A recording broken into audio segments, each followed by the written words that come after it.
Eden Day. So we are back after a bit of a cliffhanger from last time. Otherwise, please check out all of the links that are popping up in chat now. This includes a huge thank you to our wonderful sponsors, Bird in the Storm, and also Mage Hand Press, who we couldn't do this without. So other than that, let's hop round and say hi, and we'll start with very lovely Hans. Oh, hi. Yes, I am lovely once again. Thank you, Alice. I appreciate that every week. Hey, it's great being here. I'm going to stop right there. I'm playing Artie Chen. Awesome, thank you. Sadly, we don't have Zelda with us this week. She's currently on a plane. Otherwise, let's hop down and say hello to the very lovely Heavenly. Hello, it's me. I'm Heavenly. That is my real name on Twitter with no A in that. And I'm so excited to be back since we missed last week. And I'm also nervous because we had a cliffhanger, but I'm ready to kill more spiders. Kill all the spiders. Perfect. Thank you. Then we're going to hop over to Dot. Oh, hi. I called you Dot. Bree. I meant Bree. I even read Dot. I read Bree. That's what hey guys, it's NPC Bree. I'm playing Dot, everyone's favorite second half to the Dotsil ship. I will keep my wife safe this entire time while her player is off enjoying expos and other things. I'm drinking vodka tonight, so I'm sorry in advance. Perfect. And last but absolutely certainly not least, Renee. Hi, I'm Renee. I was just here for Just Because You Can, which was an emotional roller coaster. And I'm here for another one in Return to Eden because that's what I do on Wednesdays. Emotional roller coasters.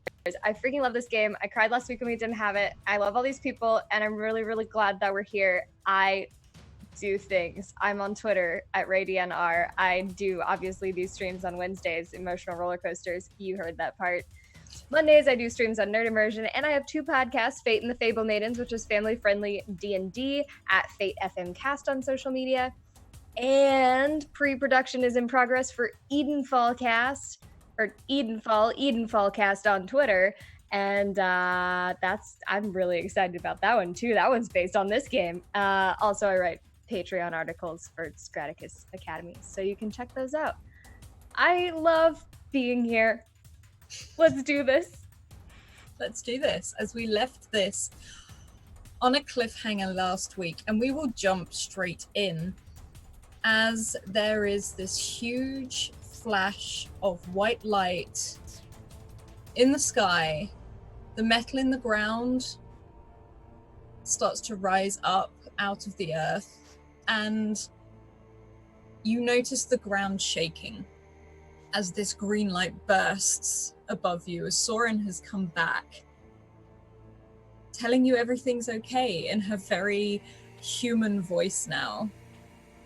And what you will notice are the two Wizmos that were stood by Soren start to rise up into the air with the other bits of metal, along with the other bits and bobs around, these big shards that were protecting the camp. As you see these scavengers look up, and you're almost blinded by this light as a person appears in the sky. Blister, how do you arrive in Eden? What? What?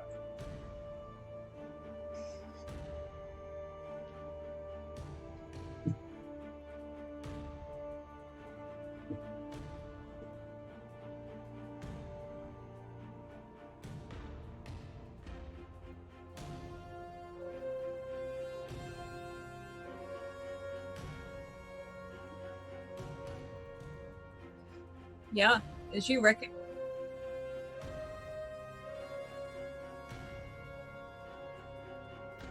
How do you deal with all of these spiders that have started encroaching on this group? And also, how many Wizmos are with you?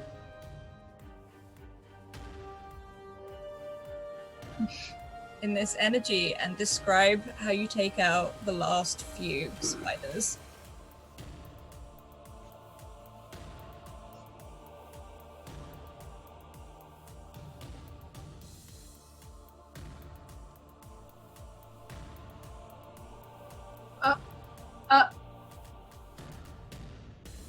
think- great. No one heard you. No one heard you. You're muted. Oh no. Oh no! Ah, no! It was epic. Blister turned up in good Blister fashion. That's all you need to know. It was so good. It was good. It was really good. Can vouch. Wow. Blister appears! Bottles rain from the sky! He's wearing multicolored clothes, but he's still wearing the cap and leather jacket that this cast will recognize. And he pops a force field on the group.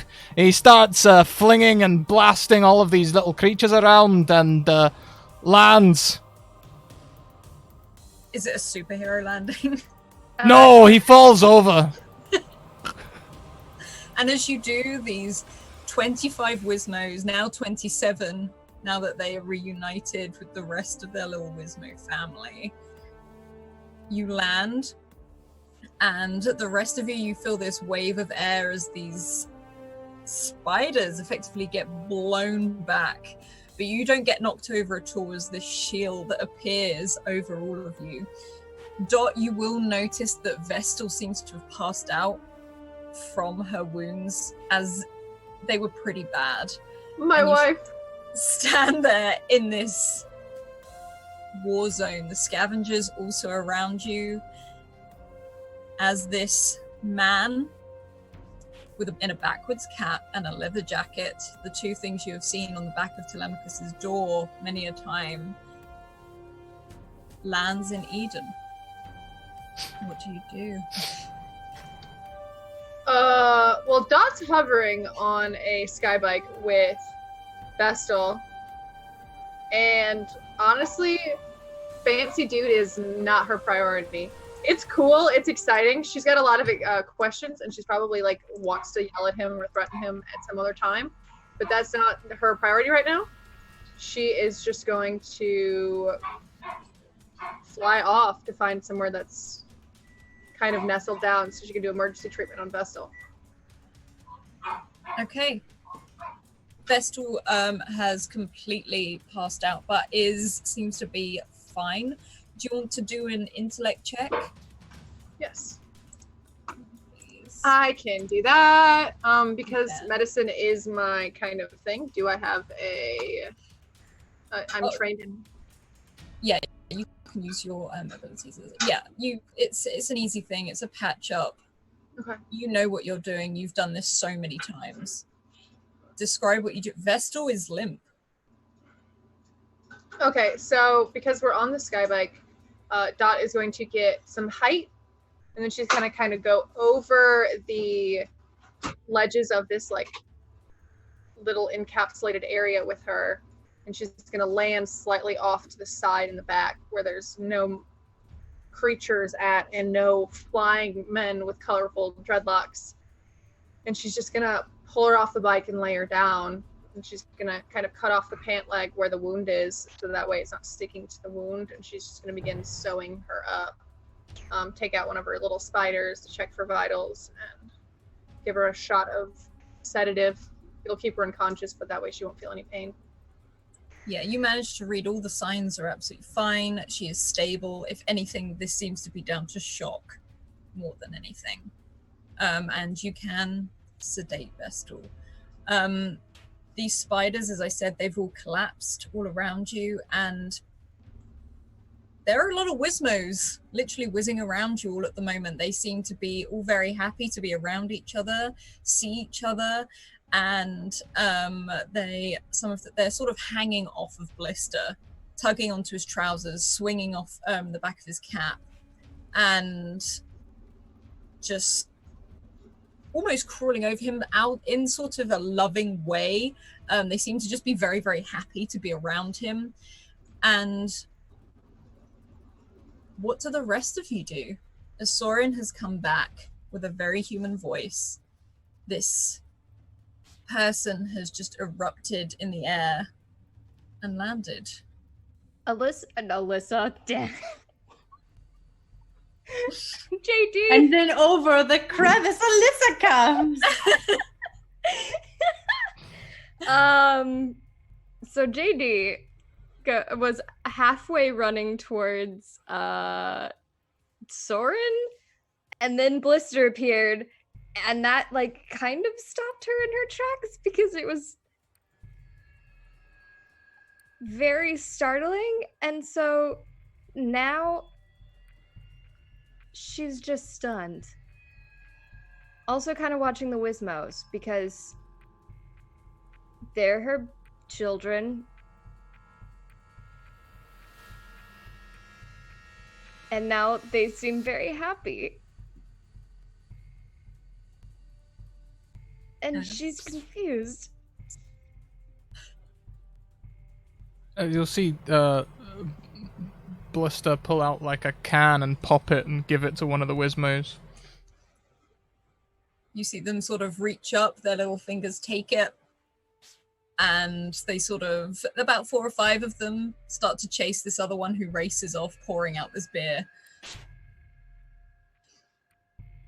You know them. Sorry? And Soren turns to you, not as mechanical as before. I do. Are you okay? Is everyone okay?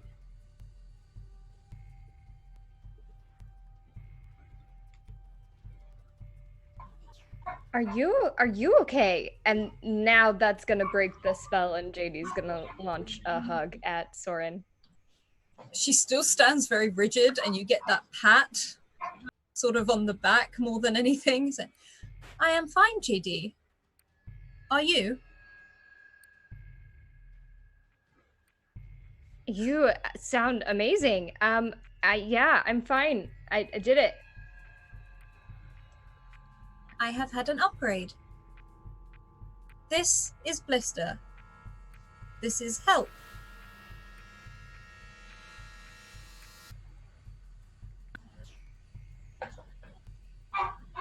No one else has said hi to Blister at all. He'll probably be heading over towards Soren and JD because, you know, at least he recognizes them. What? Who? JD will turn towards him as he approaches. Who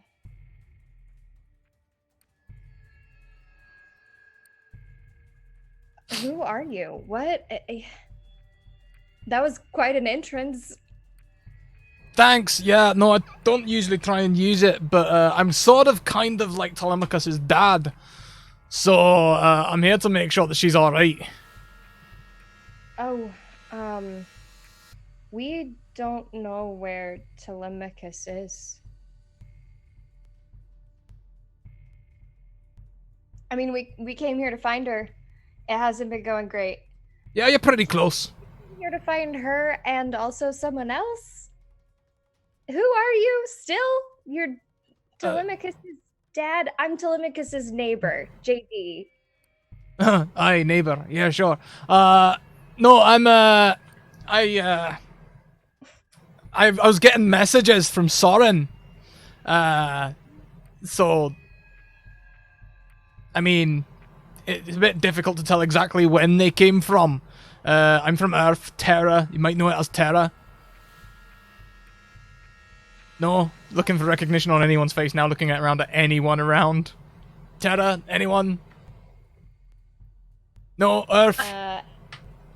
Blister, I'm afraid they may not be associated or know of this planet. Eden is all they know.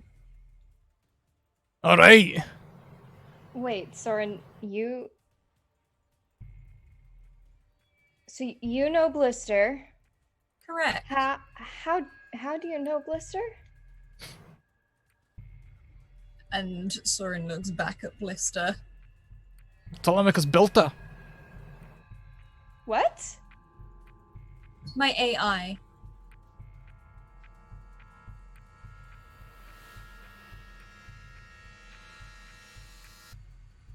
She wanted to try and borrow mine, and I was like, no, you know, not even when you turn 18, you can't have my AI, you gotta go and make your own.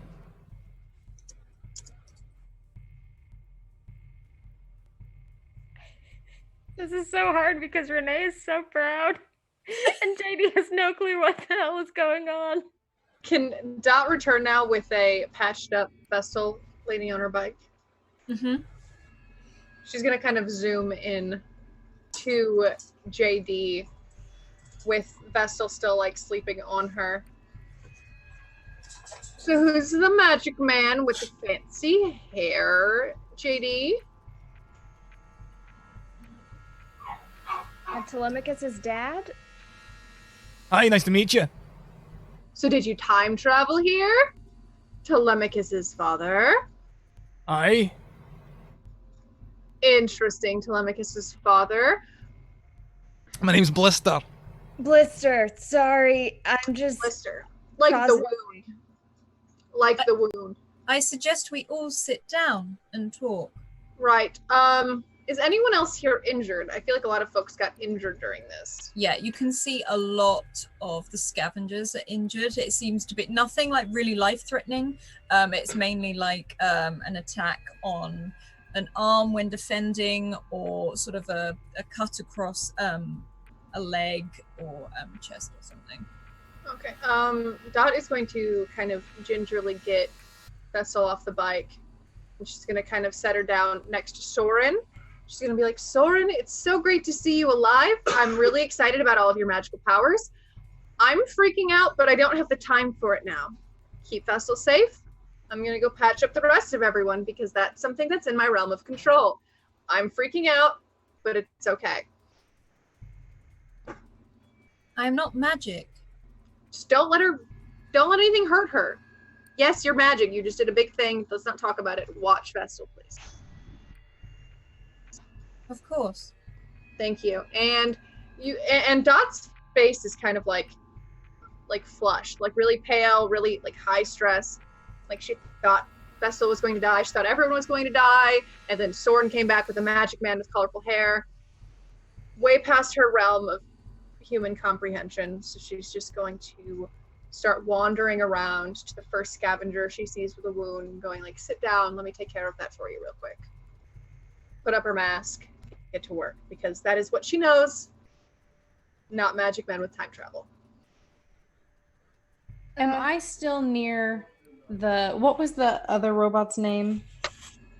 You need Tari. Tari? Yeah. Am I still near Tari? Yeah, Tari's sitting upright. Is she functioning? She's functioning. You before all of this happened, you did manage to knock one of the spiders aside that was going for her, so you managed to knock it. I'm gonna extend my hand out to Tari and say, Soren appears to have upgrades similar to yours. Are you familiar with this blister? And she looks at your hand, takes it, and I put the knife back in. Yeah, yeah. I think I do that after. I extend my knife hand and then I think about it and then I put the knife back in. Yeah, you see the hesitation, but she does take it and lets you help her stand. I do not know this man.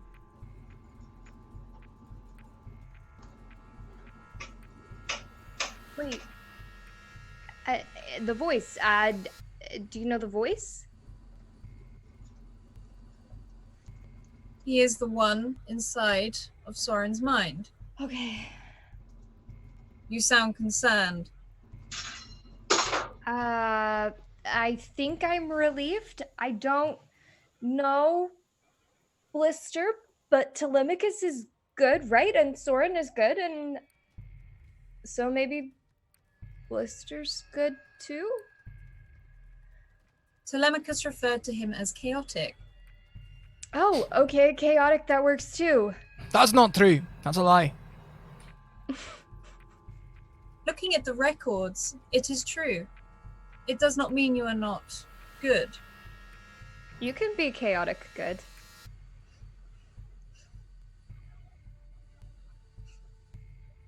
All right, then I'll take it, I guess. Has something happened? You all look like you've seen a ghost.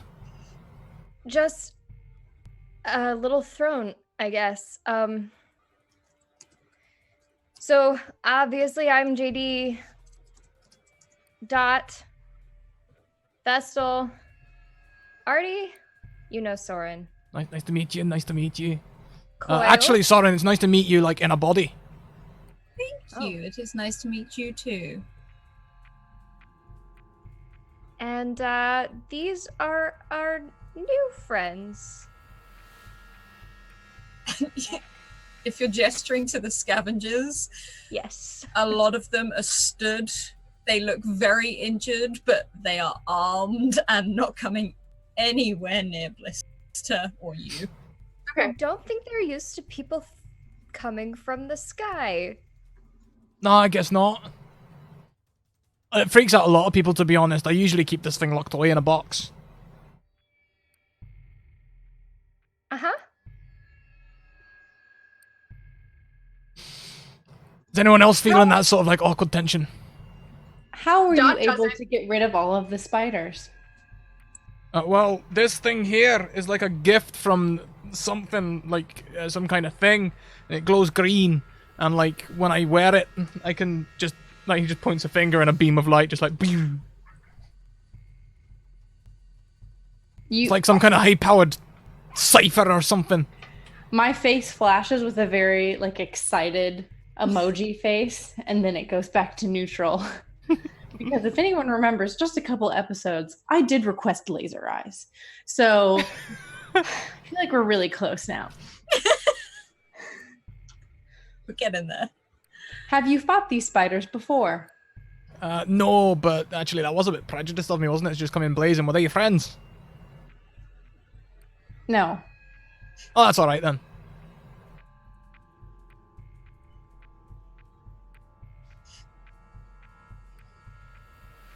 This is Coil. Soren walks over. Hi, Coil. Nice to meet you. Thank you for saving us from the spiders. That's alright. But I'm not really here for that, to be honest. I heard the SOS. That means Telemachus is in trouble. I got a bunch of information as well. What do you know so far?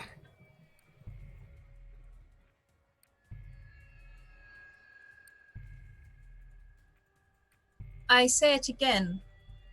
I believe we should sit down. Sitting sounds great. That's the first time JD's heard that, and she immediately just sits down where she is standing, cross-legged. I think I've got some beers on me if we want to have a beer. What is a beer? Try it. I'll just pass Coil a 4X. I will examine it and shake it. Coil, Blister just sort of stepped back a little bit. It's carbonated. Pressurized. Give that one to a Wismo. Here's another. Can I drink this? Yeah. Should be able to. And I just pour it against my faceplate. Never hit the Wismos anyway.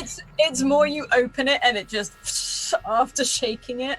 I gave that one to a Wismo. Oh, you gave that one to a Wismo. That one, as you can see them open it and crush it as they sort of wheel around you and open this thing and it sort of erupts. JD has not yet installed my noodle receptacle. It's on my to-do list. Alright, aye, but we gotta find Telemachus first, right? Because if she sent out an SOS with this timestamp exactly on it, that means that this must be some kind of critical moment. He's very clever, Telemachus, you know. Is this time travel-y stuff again? Probably.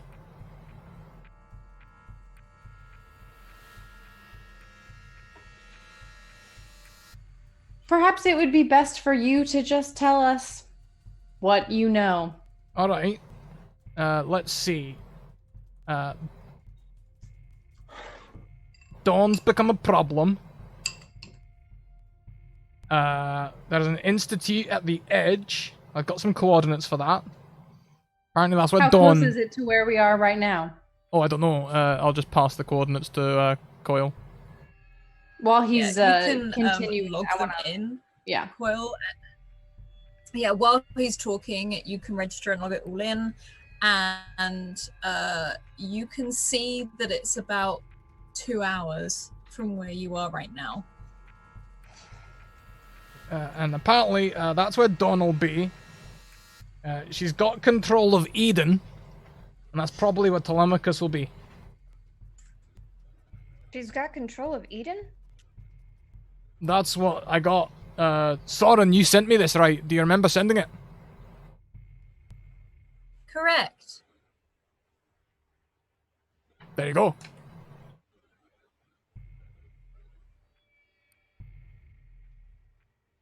Did Telemachus say anything about someone named Adam Watson? No, I haven't got anything about an Adam Watson.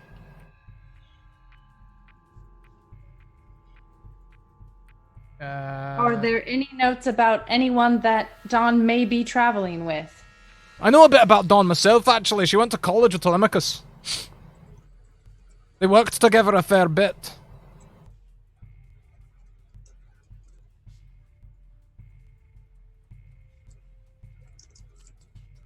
Were they friends? Did you ever have a bad friend at school? You know, the one that's like your friend, but they're always like, oh, you're really crap at that. I'm not sure I've ever had any bad friends. Oh, good, lucky you, lucky you. So, essentially, she was a bad friend to Telemachus, but Telemachus didn't really give a shit, so... Okay. Okay, yeah, I think I understand that. I know she's dangerous. I know she was Right. working on this project, and she can probably destroy it. Destroy Eden. Is this a conversation that we could be having en route to the institution? It is about 2 hours away, and I think the sooner we get there, the better. How is everyone? Can we travel? Are we good to move? Dot's busy patching up strangers. She's missed this entire conversation. Vestal's still going to be out of it. We can leave Vestal here if necessary, but we should move. We could take Vestal with us if necessary, too, I bet. You think that we Yeah. should take an unconscious person to a situation in which we have no idea what is waiting for us? You think she would be safest there? You make a very good point, Coil, but we did just do that exact thing with Soren, so we may not be the best people to ask that. Okay, I'm doing a lot of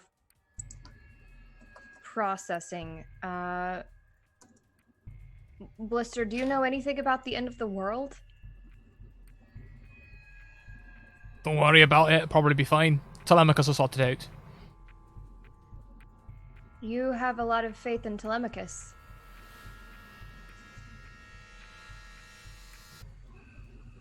She's a good lass. Okay, The scavenger who brought you here approaches and walks past all of you towards Blister. Who is this man who came from the sky?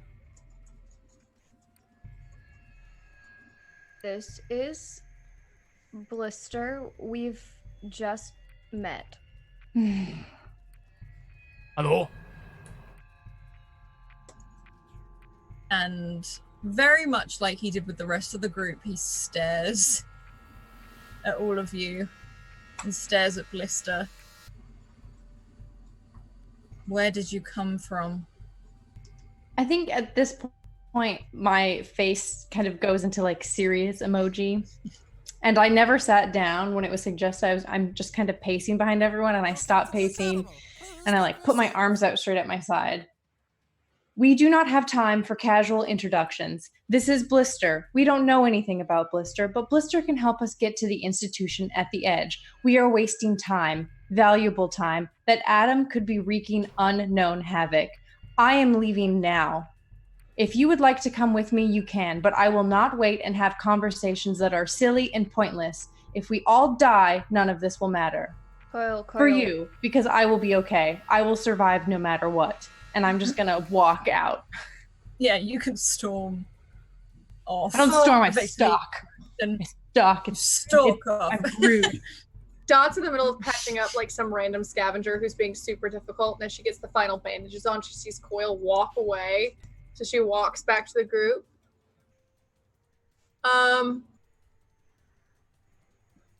Everything okay?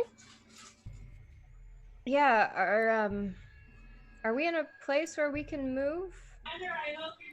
Everyone's stable here. I mean, they're gonna be fine. Or do we need to move? Where are we going? Coil. They Coil needs backup. they raise an excellent point, to be fair. Of what? What are we doing? Saving Telemachus. Telemachus Greenway. Oh, right, because you're the father of Telemachus Greenway. That's a thing. Aye. Well, adopted father. Oh, adopted father. It's just adding more intrigue to the story, isn't it? And are you here to help us stop the apocalypse, too? I don't really care about that. Right, because apparently you've been of no help the past few times that it's happened. But now you're here to be helpful. Well, yeah, I got an SOS. Oh, From Telemachus. okay. Right, but you didn't help her and not end the world the last few times. But this time, it's worth helping. Alright, sweetie, I don't know what world you're living on, but if you're here at the minute, that means it didn't end, right? Yet. That's There a you good go. fucking point, JD. Whatever. We're Where are we working on following? that. It's also on my to-do list. Well, I'll give you the same spiel that I give everyone else. What was it? Sore, infection. Oh no, blister. That's what it was. Well, blister. You're traveling with my friends. Your obligation is to help keep them safe. I don't care about Telemachus. I don't care about Dawn. I don't care about Adam Watson. What I care about is that the people that we travel with make where they're going safe and make it home safely. So by joining us, that is part of now your obligation as well. And if not, I will hunt you to the ends of the universe, to the ends of time, and I will rip off all of your skin and find all of your nasty little blisters. Let me just stop you right there. You need a beer or something, you're too uptight. As you say that, Dot's phone buzzes, and it's a message from Coil saying we're wasting time. So Dot is going to just give him a nasty look and say, "Save your drinking for when the world isn't ending, thank you." And she's going to walk over to Vestal and start to load her onto the sky bike. I don't intend on losing, so I'll keep on drinking. I walked behind. We should have a conversation at some point, you and me, JD. Okay. Sure. I like talking. And she's kind of saying that over her shoulder as she walks away to touch base with Kirill and Tally. Yeah, you can see Tari sort of was stood by Coil and is now watching Coil strut away. But Kirill is still very much watching Blister. He didn't move at all. Even if Blister did. Even as Blister sort of opens a beer, has a drink, and starts walking, this scavenger watches him go.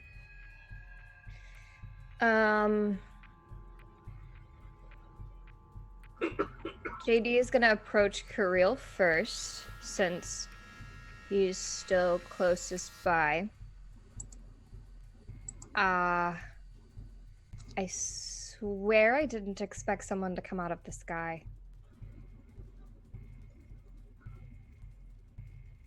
Who is he? I don't know. Do you trust him? Soren trusts him, and I trust Soren, so that's about the best I've got. And if Tari said that Blister's voice is the voice she heard in Soren's head, well, and that it was a good voice that's encouraging to me, and I don't really feel like I have a lot of options.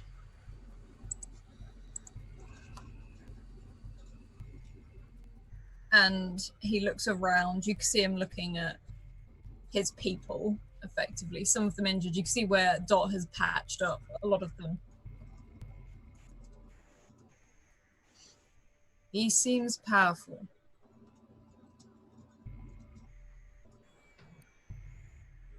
Yeah. And who is this Telemachus that you all seem to speak of? It's one of the pictures I showed you earlier. It's we're looking for them, and we think Telemachus and the other woman, Dawn, are out here somewhere, and we need to find them. By the edge. By the edge. The edge is dangerous. We don't go to the edge. I suggest you don't either. With all due respect, Kirill, I have lived dangerous before, and I don't really think there's much escaping it at this point.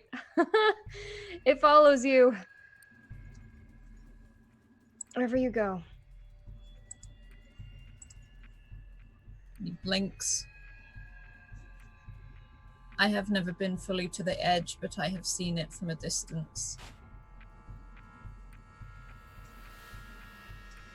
What's it like? Strange. You see yourself in the walls. And there's water. A lot of water. Nothing like I've ever seen anywhere else.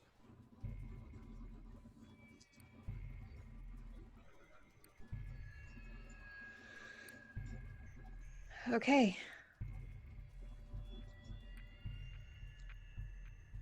I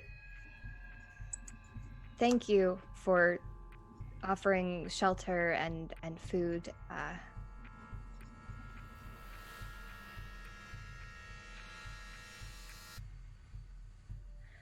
I hope you all can stay safe. And you. Perhaps we will see you on the way back, on the return. If you return. Yeah, don't sound so hopeful there. We'll be fine, we'll be fine. We're always fine. We've been fine so far. Yeah. No, we'll be fine. He just raises an eyebrow and looks at you as you try to sort of almost happily dance around the subject. He's like, it is dangerous. People die there. Good, good. Here's your lesson plan. There is no choice. We have to go to the edge. If we Good don't, luck. a lot more people are going to die, and oh god, that sounds so selfish. I can't Good, good. Here's I your can't lesson handle that. Thank you so much to V the Crafting Muse, who has donated 10 subs. Thank you, V. Shout out, V. Where to go? And Good, good. Corel Here's your watches lesson you. plan. What was your name again? JD. JD, I hope you don't die at the edge. Thanks.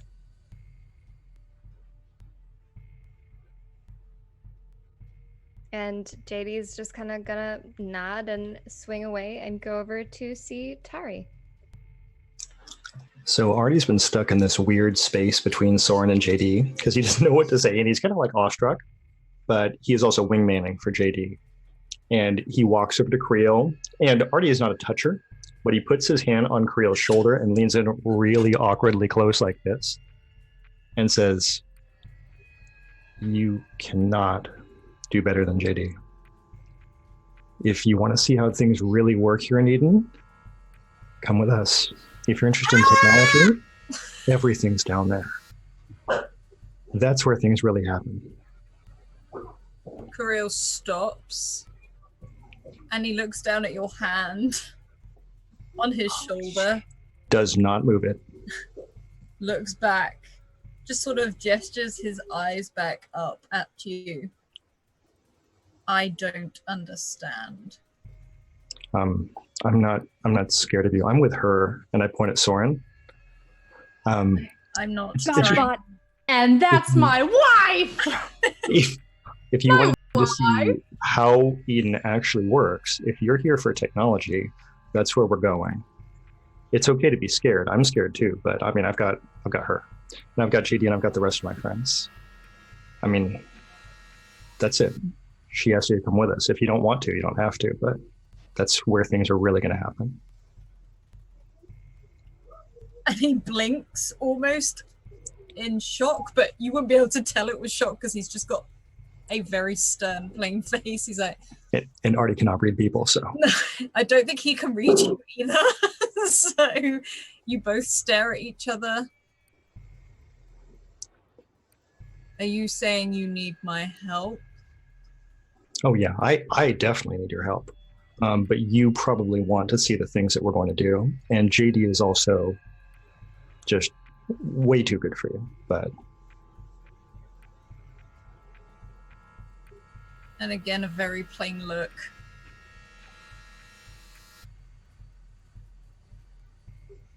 You believe there are things worth my time by the edge, and the world is dying. Did you know that we are on a spaceship, not a planet? And he just blinks very slowly. He's like, excuse me. Before I started traveling with JD, I didn't know that either. You should probably come along. I am not on a spaceship. I am telling you you're wrong, but you could go find out right now. He looks very confused, and you see Tari walk over briefly, just rest a hand on his other shoulder, which he then looks at. And she looks over to you. There is truth in his words. I saw them. And she gestures over to Soren. I'm not good at lying. I don't pay attention long enough to really do that. But these are good ideas that you should try to support. Please give me a moment. And he sort of shakes both of you off and walks over to where you recognize his twin sister, Jules, and goes to talk for a moment. I did not hear this. I got distracted by something on the way over to Tari, but I will go find her again over by Artie and just thank you so much for your help with Soren. I felt really lost about what we were going to do to help her until we met you. So thanks. It looks like we may be coming with you anyway. JD was like about to ask if she was okay with a hug and then kind of like stops. She's like kind of like awkwardly, oh, cool. Yeah.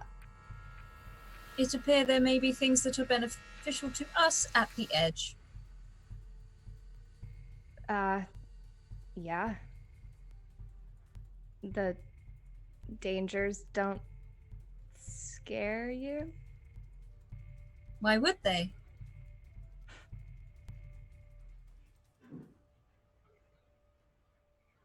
They scare me.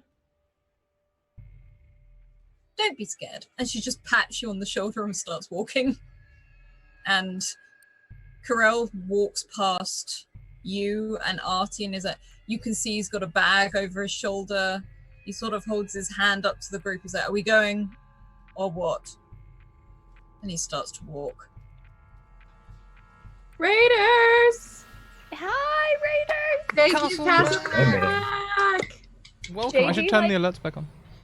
Tilts her head at Artie, like, what did you say? What did okay.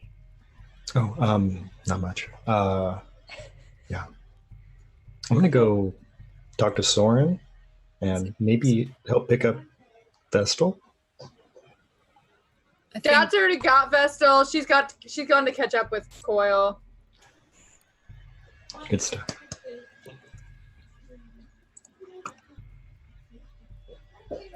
you can see Soren literally just waiting. She was waiting for everyone to talk to Blister, waiting for everyone just to discuss things. And she stands at the side and watches Tari go, watches Karel go.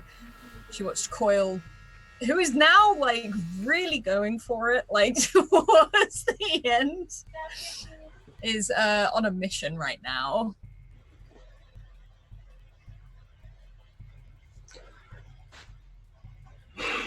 Hey, Hi.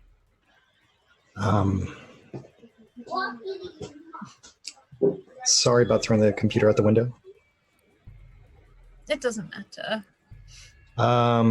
Yeah, I mean, I don't really think I could do anything that would stop you either way. I'm glad you're back. I'm glad I'm back. I'm sorry I couldn't explain why. I mean, it makes sense. I should have just waited. You panicked. I panicked. It's why I shut down. There was a virus. Yeah. So, do we go? I'd say we go. And she holds out her hand. I'm sorry if I sound different. I don't think that really matters. It's nice. Oh, I didn't expect nice. And she watches the rest of the group move and looks back. I move better now, I speak better now, I understand. And you can hear her stumble over some words as she tries to lose the roboticness of it. I hope it wasn't wrong of me to call as sort of gestures over to Blister for help without asking. I don't know what to do with that guy no matter what. I mean, I don't know what we need to make this happen. But we've got to just, I mean, we've got to go make this work, right? And she not smiles. If it could be a smile, there is a smile. And holding your hand, should we go then? Yeah. We should go. Okay. And she starts leading you after the rest of them. Okay, that's fine. The more you say it, the longer I'm gonna hold up on it. Well, first off, I'd like to point out my very loud children in the background in my head match the exact energy that Heavenly and Bree are giving us at this moment. So there's a lot going on. Can't do it. Second off, we got to give J.3 a chance to lap us and, catch up. Yeah, you see Honest- Karel What? marching. No. The ultimate slow burn. Everyone has to smooch before Artie and Soren can. So we have to make sure everyone smooches ASAP. We're really going to need people to make some fan suggestions on how they think this is going to initiate, because I don't have any idea how that's going to happen. I do it's fine. But Karel just storms past as if he's sort of making a beeline for Coil, just because he's probably used to being at the front, or at least knowing where everyone is going. And Blister, whereabouts are you? Well, I'll just be following Dot towards the way that robot went.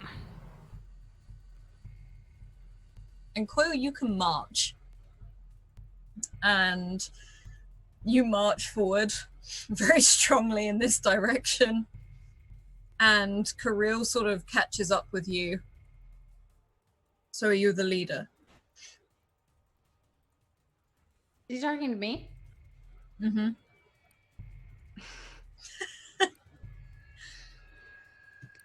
I am not the leader. I am just ready to finish what I started. And it is inevitably best that I do it alone. If others would like to stay and talk and tend to the wounded, that is a very human reaction, which I admire, but I will not take part in. What did you start? I need to know what I'm walking into. I do not know what we are walking into. Well, that is not entirely true. We are walking into the beginning of the end of the world. And he sort of squints at you a little bit. Did they put an optimist chip in you or anything, or... I have no doubts about my ability to kill whoever is at this building that we are going to. I do not need optimism. I am aware of my own strengths. And he actually smiles. He's like, good. That's good. Are you coming with us? I am. Apparently Why? it is beneficial for me. I would highly disagree. I'm sure you would.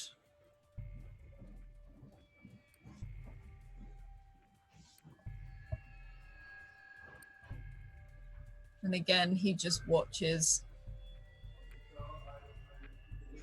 Are you opposed to me because I am a scrapper? No. Someone who once could have been very close to me was a scrapper. I was made by a scrapper. Do you not want me here? It is not personal. That would be the comforting thing to say, wouldn't it? I would rather no one were here. I You cannot don't- guarantee everyone's safety. You don't have to comfort me. You don't have to guarantee my safety. I will guarantee my safety. But I cannot guarantee the safety of those who would like me to guarantee their safety. You are not responsible for everyone. I am responsible for what has happened, and so I am responsible for everyone. And again, he pauses. You are responsible for everything. Yes. And he nods.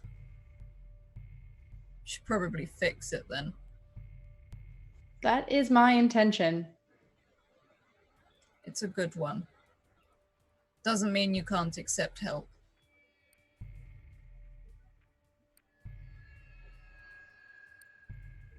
I accept your help. Thank you. And he sort of tilts his head, almost like a nod. And he starts to walk beside you in silence, just following where you go as you follow these coordinates. How about Blister as you walk? What are you doing? You've got all of these Wizmos. There's about 27 Wizmos trailing behind you. There's a few of them trying to climb up you. You can see one sat underneath your cap as it's trying to get under. They all look completely different. Yeah, I'm kind of used to them, so I'll just carry on walking. I'm gonna follow that bottle I gave the coordinates to, because I obviously know where they're going. I'll probably get pretty close, I suppose. Okay. And you can get pretty close to Coil and Kirill. Kirill just glances back at you, but doesn't really say anything. He doesn't look scared of you, but he doesn't look comfortable with you. But Coil Blister is right behind you, trying to catch up. I hear him approaching, but I say nothing.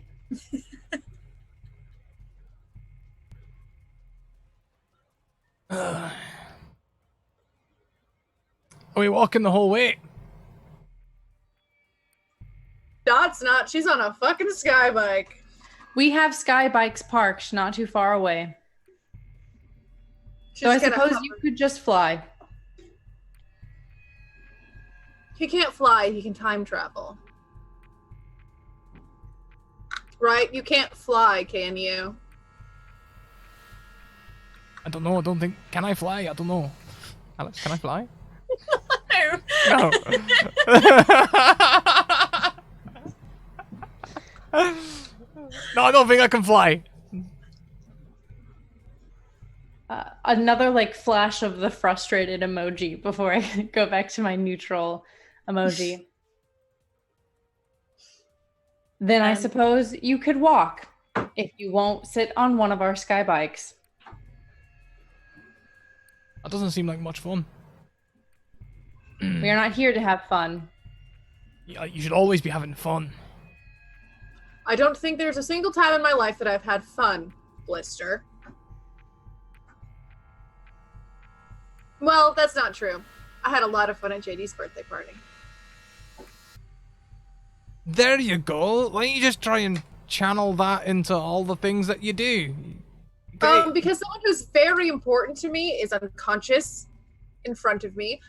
There's some random woman who I've never met who is relying on my rescue in order to prevent the end of the world, which has happened where all of my loved ones but one, and I'm sure you know which one it is because you also time travel, but I'm not allowed to say it, dies a horrible death.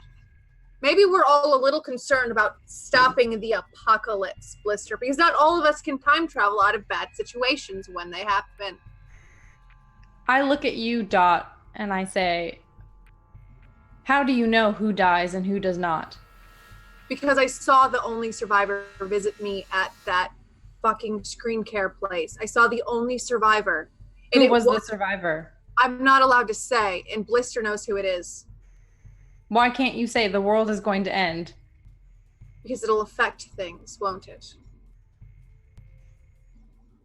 I'm not sure that I do know who it is. Oh, you don't? No, I just got messages to come to this timestamp and save Telemachus. Well, one of us survives. Only one. Well, and you just accept that, do you? No. That is why we are attempting to fix it. Although we have wasted a good deal of time on introductions. I agree. I would 100% agree with Coil. And maybe you should start walking those little legs of yours faster so we can prevent the apocalypse. Maybe if you weren't drinking so much, we wouldn't have so many problems. No, it's all right. I've drunk and drove before, and I'll let the Wizmos propel me upwards. Yeah, as they do. Not quite as fast, but this'll do. As we're walking, I'm just going to start picking up speed until I'm running. And Dot's gonna go as fast as she can comfortably go with an unconscious person sitting in front of her. Was Dot the only one who grabbed a sky bike? I really hope everyone else grabbed their fucking sky I bike. hope you guys grabbed your sky bike. I have time for a reason. Did anyone else grab their sky bike except for Dot? Besides Dot. In I addition mean, to Dot. technically Artie's walking with his.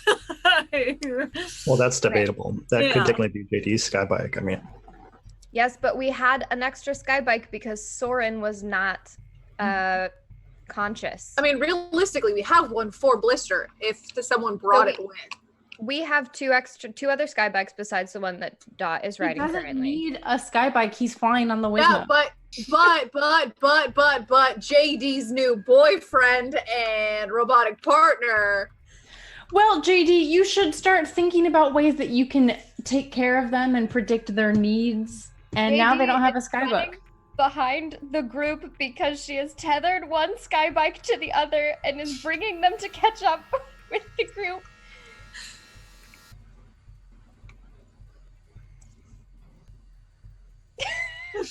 That's fair. That makes sense to We're a me. mess. We're a mess. Saw Heavenly's Zoom name. Coil deserves later. Just now? My perception is real low.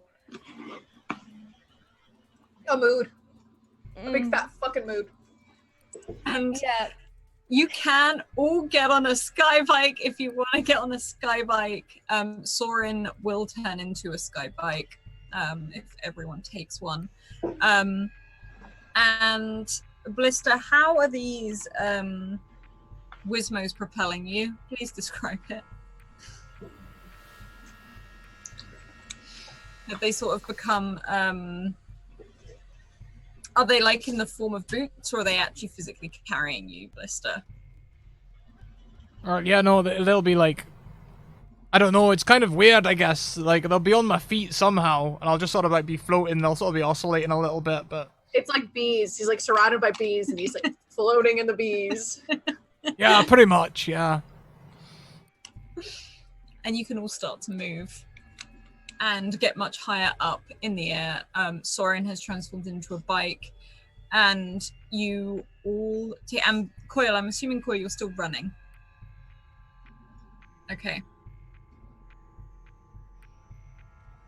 And you can keep moving. And you travel for an hour, nearly 2. Is there anything... Sorry, go on. Oh, at some point during that, JD, after she's kind of like made sure everyone who wants a bike has a bike and can travel comfortably, she would like to speed up a bit and pull over next to Coil. Dang it.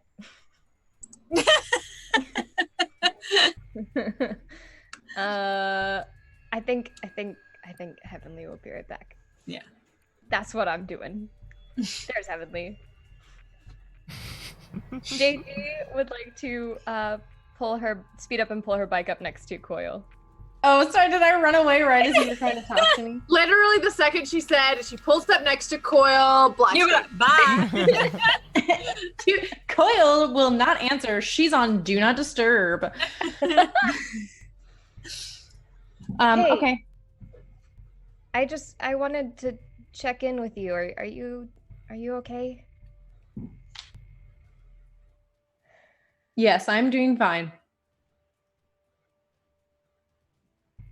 Coil, we wouldn't let you go after Adam alone.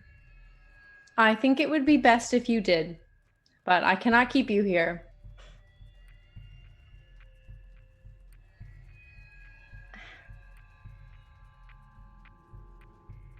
You are... You know, you've gotten a glimpse into our lives now. We're family. We live together, sure, but we've been through a lot together, and so we're more than roommates and more than friends. And you're family too. That was pretty easy to say from pretty early on in the time that we've spent with you, and family doesn't let family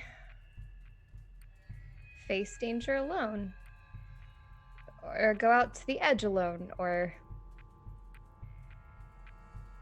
I don't know what's ahead, but I know that we'll be able to deal with it better together.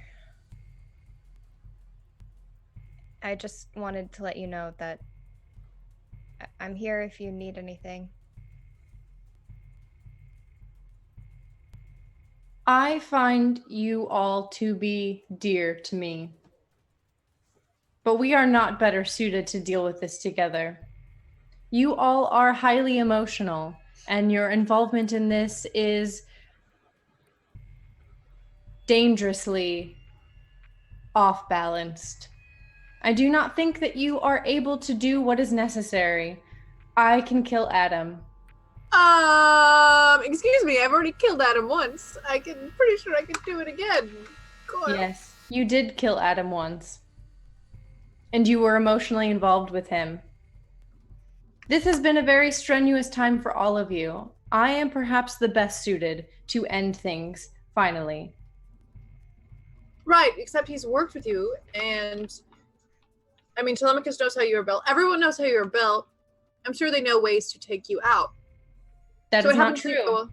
They do not know what Crowbar did to me. They do not know about my upgrades. And because I have worked with Adam so closely in the past, that is exactly why I am the best person to kill him. Who He will turned not you, expect it. Coil? Who turned you on? I do not know. Right, you don't. It could have been Adam. It could have been Telemachus. It could have been Dawn. It could have been fucking Blister over there. You don't know. You don't know who has access to your information. You don't know. Just like none of us know what is waiting for us. Who knows what about our lives? You don't know. I And do that's why know. we're together. You do. You I do. know who has access to me. No one has access to me that I don't know about. Right. You're sure about that. But you don't know who turned you on. You did not know about the hidden virus inside of you. You didn't know any of that. You think You just because don't I'm know. not a human that you can just access me whenever you want, do whatever you want, put whatever in me? That's what Adam thought. It is. And how do you know he's not going to use that against you? We want Because to I'm be. going to kill him. I'm just Right. I'm gonna run faster. And Dot's gonna speed the fuck up and just be shouting, "You don't know," and that's why we're fucking here for you. We're doing this as a family because not one of us can do this alone. Just let me go. You can, but do it with us in case anything happens. Stop being difficult, Coil. We are a family. I'm not being difficult. I'm being logical. You're the one who's being difficult. I'm running too fast. Coil, I'm not emotional. Also, Coil, I'm throwing a tantrum. Dot's gonna just kind of hang back next to JD. Sorry. Didn't mean to scare her off. No, they're right. I can't kill Adam Watson. I'm not gonna kill Adam Watson. And you don't have to. That's not the point. The point is, though, what if something happens to Coil? You're the one best equipped to save them. What if something happens to you? I'm a medical professional. I'm the best equipped to save you. I mean, when Vestal comes to, I mean, she has magic powers out of a fucking stone in her head. I mean, Yeah, Soren pretty cool. summons time travelers. Artie, God bless him, can do so many weird things. Does crimes. Artie does crimes. Artie does crimes. Artie has done things, especially recently, that I did not know he was capable of. And he is always a grounding force whenever I feel like I'm going to lose my ever-loving mind. The point is not that we are all these supreme killers or superheroes or powerful entities. It's the fact that if we don't do it together, we're not going to be able to do it. You don't have to be great. You just have to be good, and you be part of this family. I think that's what Coil doesn't understand yet. And I think they will, you know? I think that the longer they're here, the more they'll feel like they fit in. The more they'll feel like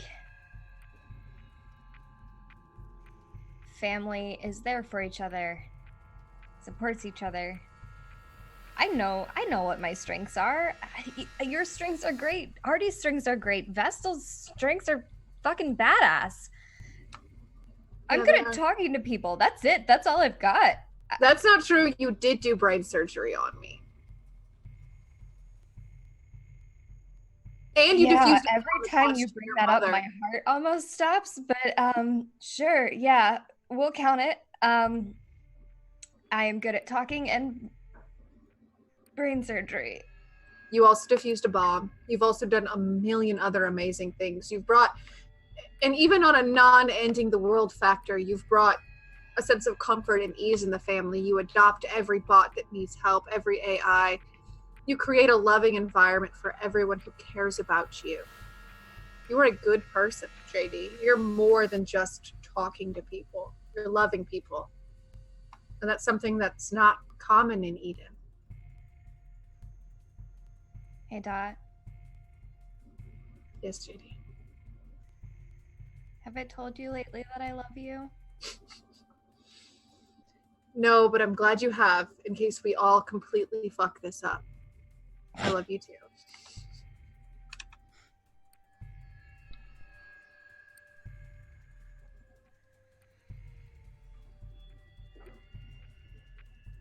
Oh, it's just fireworks. I forgot the 4th of July is tomorrow. I was like, ooh, are those gunshots? Would anyone else like to say anything else before you arrive? Okay. JD finds themselves alone at any point, then Blister might try and sidle along. Yeah, I think JD probably checks in on everybody. Say, if Blister approaches at all, Dot is like, whoop! Bye. JD has been feeling lately like she was very inattentive of Soren and Artie in where they were at or whatever their relationship was doing. And so she's wanting to make sure that she's like in touch with what's going on with her friends. So she just kind of like checks in along the way and doesn't stay long necessarily, but just like has quick conversations with everyone. And she will include an awkward stop to see how Blister is doing. How awkward are we making this?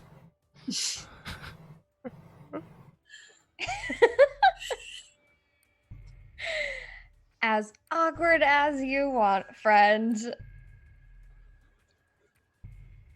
JD pulls up next to Blister, and I think before she even says anything, she's just still kind of like tilting her head and watching the Wismos. Seeing if she can like find RT in the crowd of them. You can find RT. You can find RT and Child, and they're sort of at the back.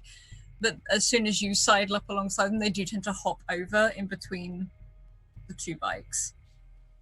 Hey! Ah, that one likes you. Yeah, they're part of my family. Oh, yeah, mine too. Yeah, I guess we have that in common. Aye.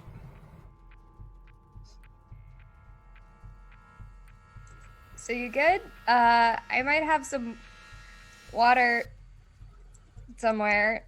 Oh, don't worry, I keep spare bears in the Wismos. Oh. Okay.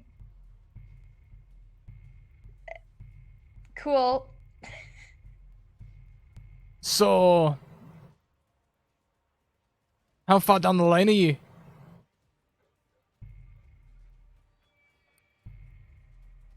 What? Well, like, who was your ma? Karen? And their ma? Karen.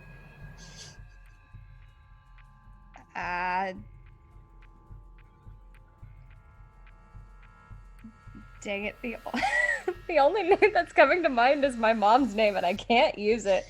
Becca D?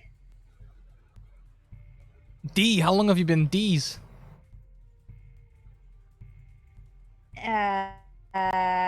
That's a very good question. I don't actually know my grandmother's last name. I just said it.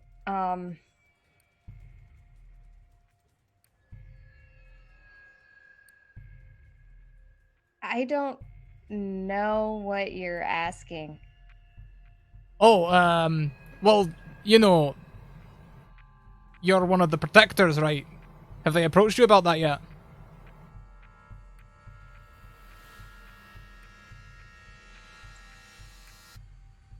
No? No. Oh, I'm sure Telemachus would. Soon. She started that whole family line thing.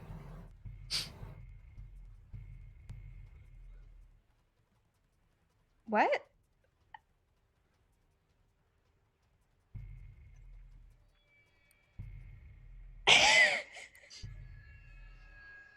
Which bit aren't you getting? Uh, all of it. I don't.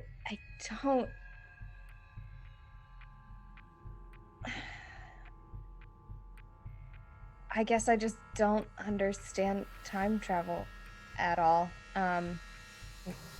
Or anything else you're saying, really. Trying to figure out how to convey things to you. Let's see. When did the space shuttle leave? Like 2020 or 2050 or something like that. I'm from the 60s. Okay, what's that? Right. Yep. This is gonna be more and more difficult. It was a time full of love back on Earth. Okay, and Earth was that, Terra place you mentioned. Yeah. The one. That's its space reference name, yeah. No. You know, Telemachus got older. She left. She started on her projects. Like NASA. Yes, like NASA. Or NASA. There was a lot of contention about that. I try to fight that. Look, I don't know what being a protector means, but pretty sure that's not me. Well, Telemachus helped make Eden. Yeah. And then, you know, she did it for a little bit, and then she decided to go for different times and, you know, reach out to all of her different offspring. Not different offspring, that's the wrong word. That sounds really weird, actually. Like, you know, like a daughter, and then her granddaughter, and her granddaughter's daughter.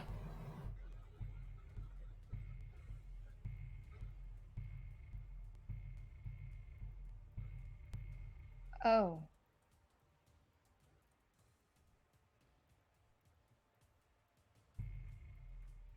Oh?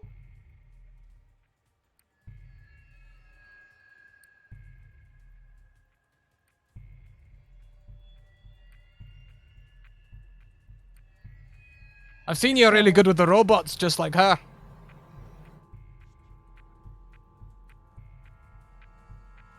Yeah.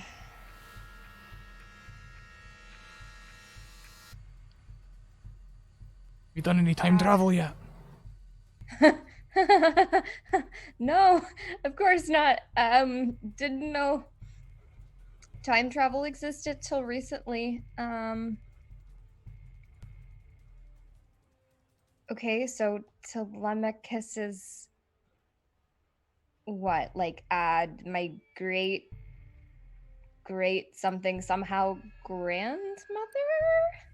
Something like that, yeah. And so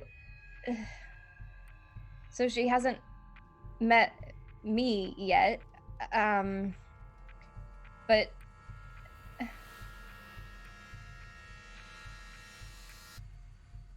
my mom, like, maybe she's met my mom? I couldn't say.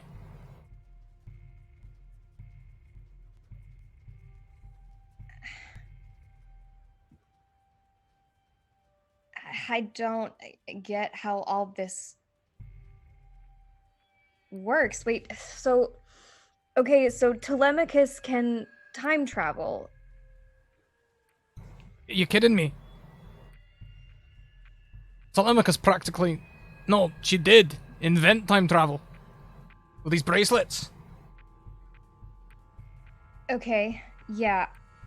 So anyone with a bracelet can time travel. It was really trippy learning about it, trust me. Yeah. I feel like I'd have to see it. You know, like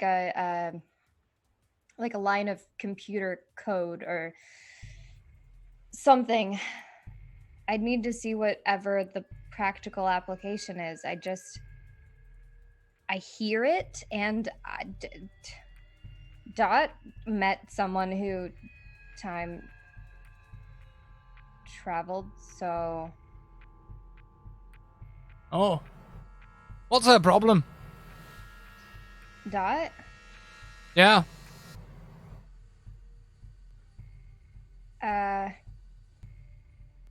She deals with a lot every day. And it's made her very protective of the people that she cares about.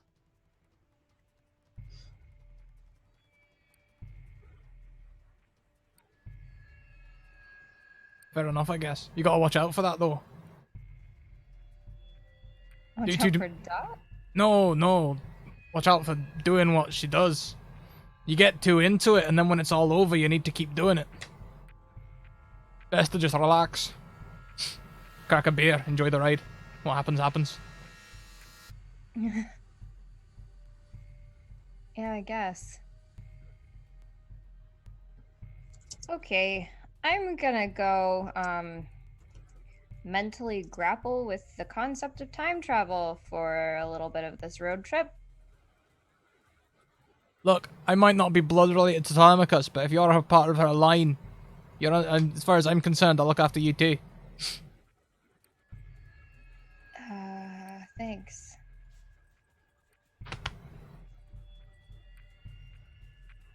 It's nice to meet you, Blister.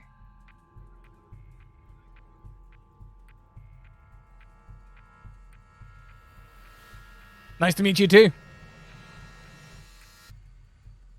And JD is kind of gonna pull away and think for a bit.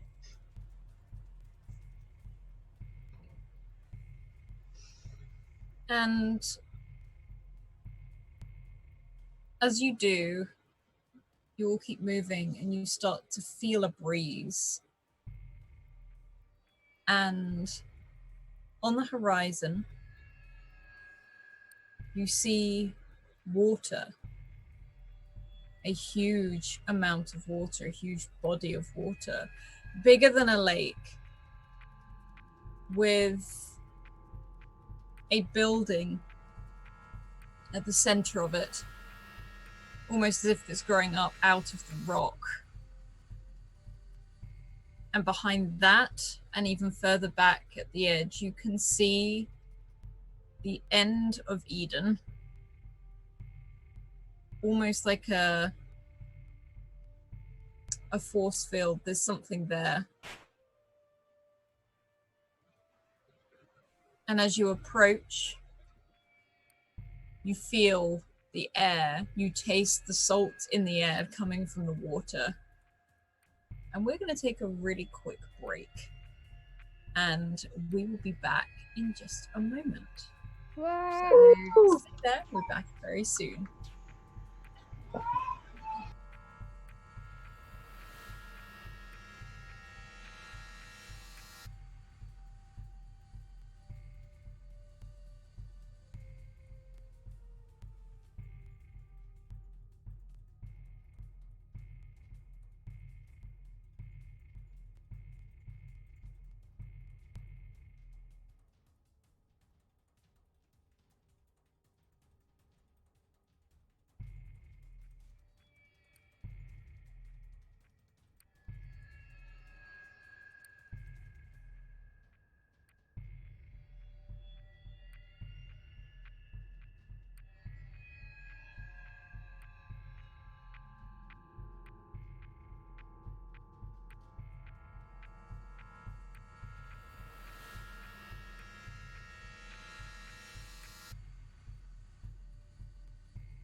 Oh, hi. We are back.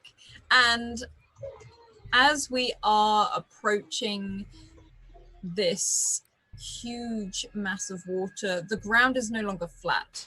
In fact, you arrive seeing this view on the face of a cliff edge. And this is a huge cliff. And as it drops all the way down, there's some more, it's almost like a desert sort of feel. And you see it running up to this water. There are some things the other side of you now as you see this edge. And the edge itself, all in the air, seems to shimmer different colors. Almost like a boundary, like a barrier. Like a honeycomb. You can't quite see beyond it as it is so distorted. What would you do? Would you come to a stop?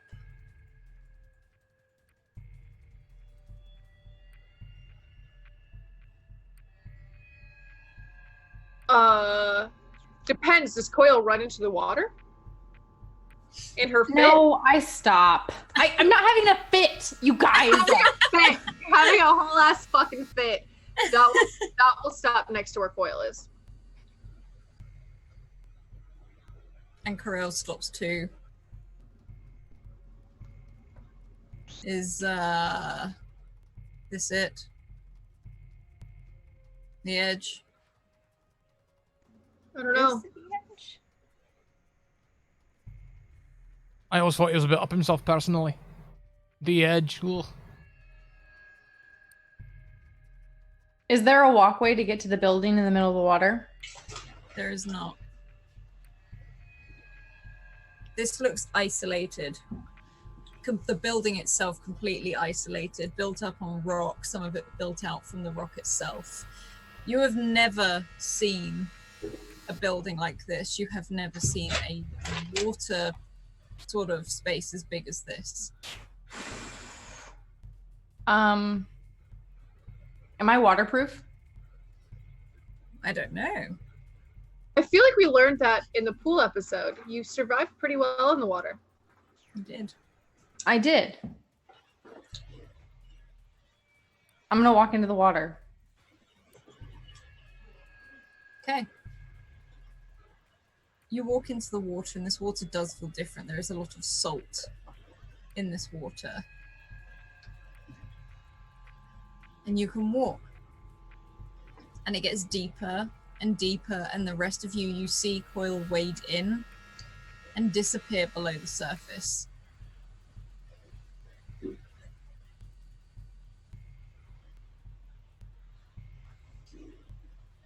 What do you do? As Coil disappears. Do they do that a lot? Coil's in a weird spot right now.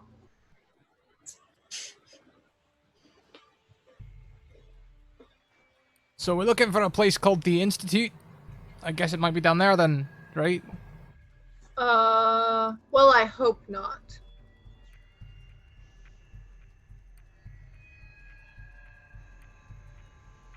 I'm sure there's an access port if there is. Would the Institute be attached to the Artie? Yeah. Don't one of you have access to the full map of the Eden ship? When would the Institute be attached at the edge? I don't know. I thought we were past that. Soren, is this attached to Eden proper? And you see Soren stand upright, as if going into her memory banks, and then looks again. The ship ended around a mile back. At least underneath the ground. Above the atmosphere is still Eden. Do you have any good ideas on how we cross the water? I mean, we could skybike it, right? We can, or I suggest asking that man. And she points over to the shore edge, where you can see a man stood on almost what looks like a pontoon, and there is also a hut. And he sits outside. This is quite far down, so he can't see or hear you. He does seem, however, to be looking in the direction of Coil, who has literally just strutted their stuff into the water and disappeared.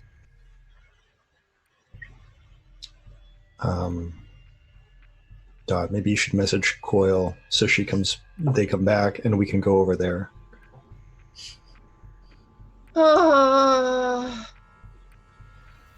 She's gonna send a message, a voice message to Coil. Hey Coil, I understand that you are going through something right now, but being underneath the water is no use to us. We see a man on a fancy little boat and a place that might be the Institute above water. Please come back. We miss you. I just want to point can't out, take Crystal underwater. it's just such good mom energy that Dot sends the text that is 2 texts or more, just like, and who even knows how they order out. It's great. Yeah, it's like she sends like 4 lines and then 1 line and then 2 lines of text and then 3 lines of text. Oh, I get a ... Fine. Cool, my daughter will come back. Worry not. This is my unconscious witch wife, and that is my robot daughter down there throwing a fit. I come out of the water. Just emerge. What Take face? the weed off of your head. Okay. What face do you have as you approach land? Let me get it up. Please.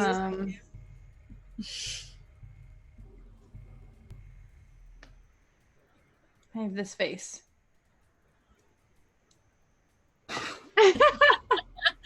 My sweet, sweet, sweet robot child. You said there is a man. Where is he? And again, Soren points. I stalk towards him. As you do, you realize he's sat by this shack. He's sat in a chair. He's got his boots up on this sort of metal sort of table. And he's like, oh, hello. What are you here for? I need to gain access to that building over there in the water. Can you help me? He sort of leans forward and looks. What do you want to go to the Institute for? I need to go there. Excuse me, I'm sorry for her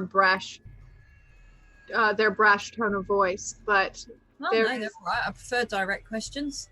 well then Then answer my direct question. Can you get us to the Institute? You didn't say please. that's not direct then. Please take us to the fucking Institute before the entire Earth crack or the entire planet falls apart. Have you all tried just being nice to people? No, we can take the fucking boat if we want to, Blister. We're just asking him nicely now, aren't we, Mr. Man on the pontoon boat? As you say, we can take the boat if we want. I slide out my paddle arms. Look at him, What? smiling. You could try take the boat.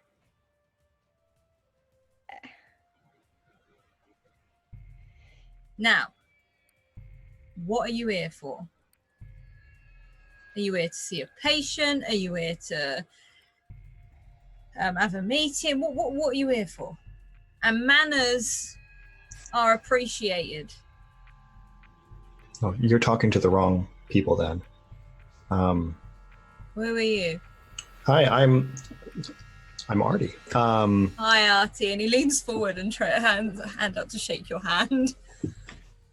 I probably shouldn't have spoken, but we need to go to the Institute. There is a person there who is dangerous to Eden, and we want to stop them. You know there's a lot of people dangerous in there, right? That does not surprise me at all, really. I mean, Well, don't ask me, I don't know. Look, I can make a call over there and I'll see if the professor can let you in. Blister, who's a professor? What? Who's a professor? Professor? So, Never mind. Never mind. All right, Artie, just tell him. Telemachus Greenway should be in there and she's trapped. And there's a woman named Dawn in there who's trying to destroy all of Eden. We're trying to get there and stop it before it's too late. Please, thank you. The Lords bless you. I don't know no names. I just want to know. Are you know. here? I said, are you visiting a patient or do you have an appointment? That was We're a very simple, direct question. Okay, well, We we're have an going in there. appointment. Guns Okay. blazing. Oh, Party. Are you here for an appointment or to visit a patient? We have an appointment. Thank you. That's all I wanted to know. And he stands up and starts walking into the shack. I'm gonna raise my paddles and look at I'm Dot. sorry. I want to paddle him too, Coil, and I don't even have fucking paddles. We can't just paddle people we meet. What if they're new friends? And JD Right. kind of like looks over slightly towards Kirill and Tari. Kirill stood No, there blank. No, Kirill would paddle too. I think he probably would have killed him. And again, there's just a look, there's no sound. However, all the Wizmos, these 27 Wizmos, wait almost like in an orderly fashion behind Blister. I think the Wizmos would also fight this man. I'm The Wizmos are pretty chill, usually. Not that one. And she points to RT. It gives you a salute. Militarizing the Wizmos. My god. And this guy comes back out. Professor said you can go over there for a meeting if you want. Do you want to trip on my boat? I can Yes, get thank over you. there quick. I step into the boat. On your Dog. get- How big is the boat? Dot skybikes it. it's You kind of like- skybike into the boat? No, I'm gonna skybike over the boat because I don't trust this fucking man to get me back. he looks Also, at if you we and goes, don't, Oh, we can- could have just well, skyboated over there the whole time. You wanted this.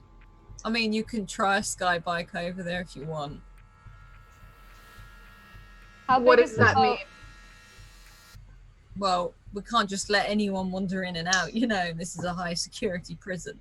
Okay, well then I'm going to ride the skybike onto the boat and put it in the top right corner because I'm not taking Vestal on this fucking boat without a chance of an escape. She'll Well, just this- like ground it and zoom zoom. This man looks at you like, okay. And then he looks down to the Wizmos, he's like, after you. And they start to pile on onto this boat. And once you're all on, he strides on himself. And the boat itself, you hear a whir as it sort of raises up out of the water, all apart from like paddles underneath that direct it. And it starts to move.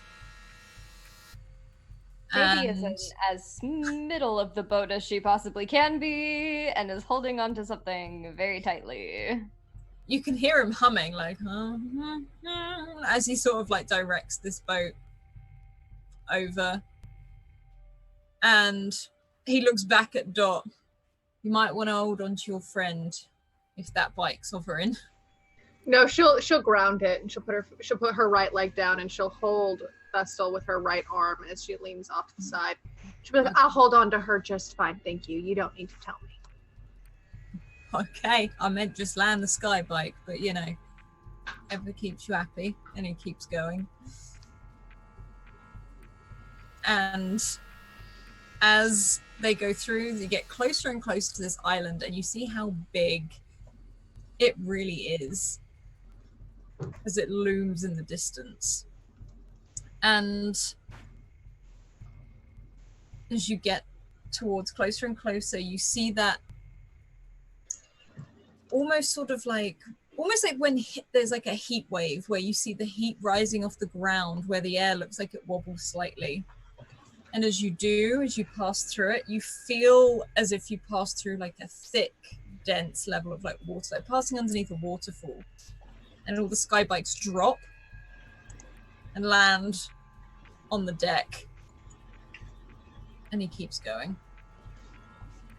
Sorry, we can't have just anyone wandering in. We've got to deactivate stuff like that. That's why the field's here. Okay, so what is this? Is it a prison? I thought we just killed enemies with the, peacekeepers of Eden. Wait, I'm sorry, did the field turn them off? Yeah, It doesn't turn me off, though? it doesn't turn you off. Or Soren. What sort of technology is this field? good technology. I don't know. I've drive the boat. I just What know sort of things does it keep out? sky bikes. Anything that can travel over the water without my permission. So if you were to revoke my permission, would I be deactivated? No, that's horrible. Why would I do that? I'm just trying to figure out how this. No.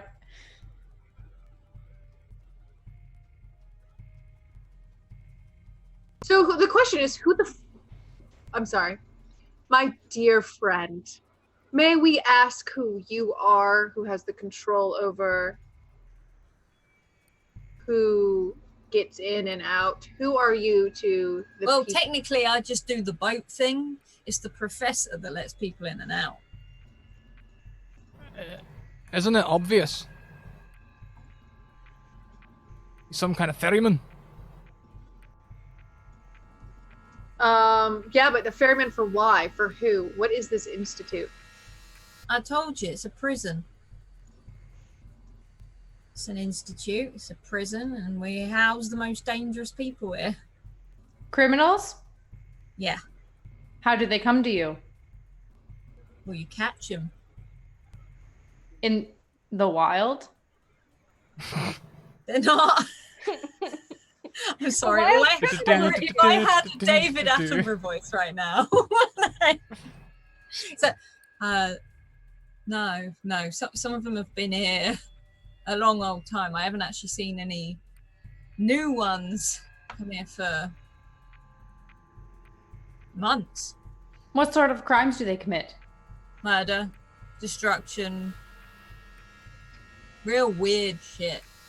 How many people come here? What, to visit? No, to stay. Well, I know at the moment we've got at least 17 housed.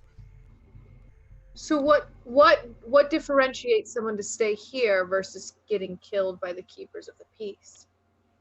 There's no keepers of the peace out here. So it's people outside of the city? Outside the city? I don't know. Look, I'll just drive the boat. Right, you just drive the boat for this weird prison system. Something that doesn't exist in actual Eden, something that didn't exist for people like my parents or the thousands of gang members or innocent children stealing from food banks or... Well, no, they ain't clever enough, are they? What use are clever people dead? So we keep the really smart evil ones alive. The dumb evil ones who can be rehabilitated, those are the ones that deserve to die. But not always. Intelligent psychopaths. Intelligent psychopaths. Those the ones that are truly capable of doing true evil, true dangers, true painful things. Those are the ones we keep alive just in case. Again, I think you're confusing me with someone who knows what's going on here. I drive the boat. Is anyone sitting next to JD? I'm sitting as far away from JD as possible. Oh. Wow. I'm definitely leaving a space between JD and everybody else if I can. Soren will come sit next to you. I would say. I'm going to stop Soren. Soren. No, I think Cool, can sit there. Dot doesn't. Oh, real! It looks like there's only room over there. I'm sorry, all of these seats are taken. I was like, Yes, what there, Coil's like, does everyone hate you? No, Do you know Dot- what happened? Dot Coil's doesn't not happy with you. I'm not happy with you. Dot doesn't like Korea like that, even though Bree does. So the sky bike that she is on with Vestal is near JD. Yes.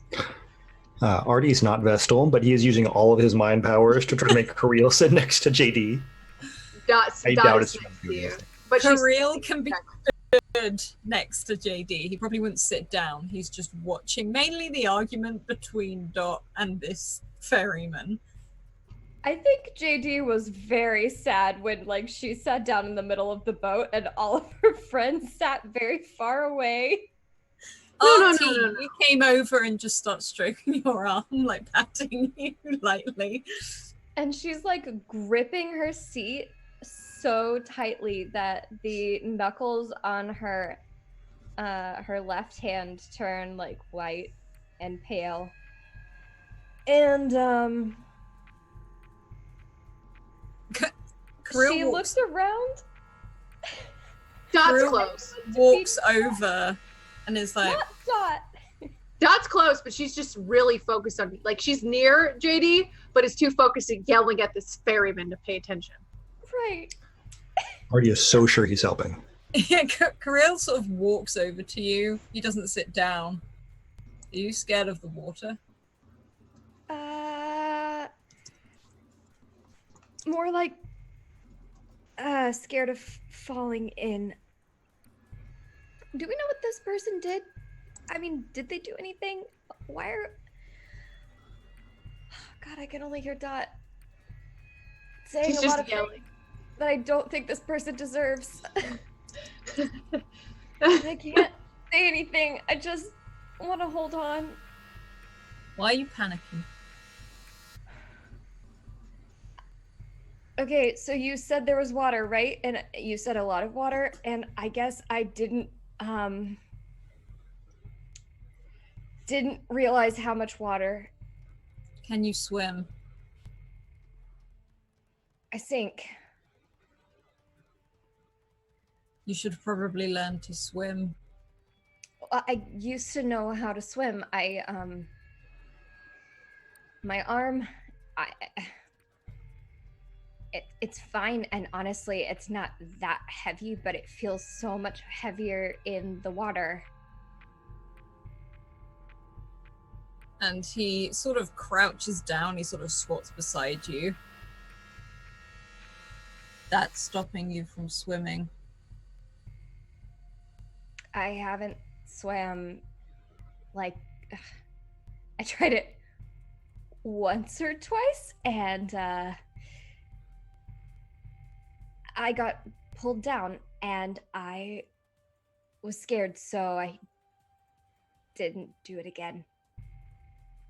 And he sort of falls back and sits back, and then pulls up his trouser leg up a little bit to show you a fully metal leg, foot, all the way up past the knee.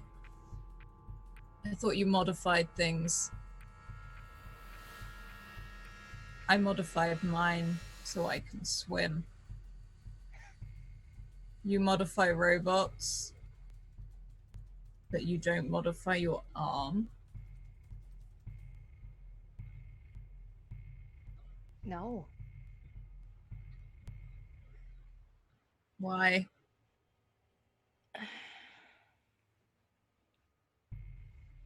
I don't know, because if I spend time modifying my arm, it's time I'm not spending helping someone else.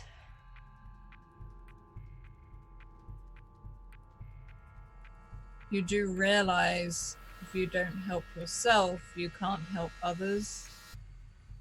I had to modify this in case any of my people got into trouble. I own a cafe. Yes. I've never been to a cafe. You should try it sometime. We have great cakes. Little mini cakes. I guess I never realized that not modifying my arm for situations like this would ever be a problem, because in most cases it's been fine. I can grab onto elevator walls when they're falling, punch through TV screens when there's a face on them we don't want to see. You know. punched TV screens. Yeah. Was it a bad show?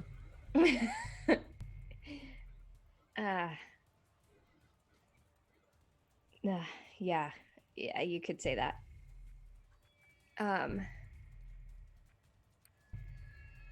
It's weight has always been a strength, and I think I justified it in it made me stronger too. It's made me more physically fit. Until you put me over a giant body of water like none I've ever seen before, and I suddenly. It doesn't feel fit anymore.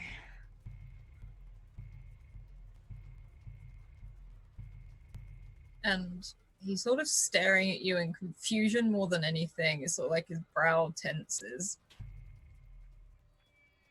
You should probably change that.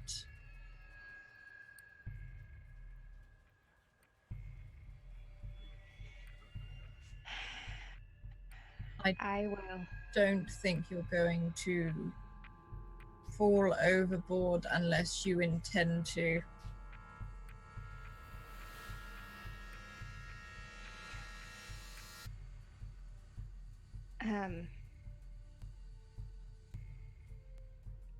I guess I can add that to my to-do list too.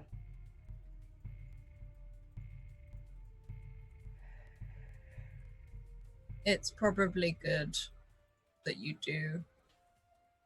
Also, why is your friend so angry? I don't know. I thought maybe that I missed something that this poor man said. I thought maybe he said something that upset her or that made him distrust her, but made her distrust him. It's just...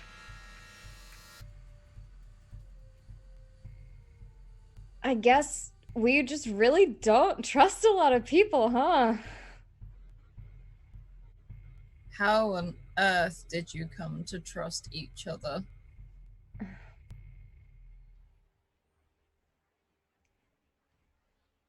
Because when our trust in the world around us took beating after beating, we were there for each other, supporting each other, holding each other up. We earned our trust in each other. How do people earn trust for your group?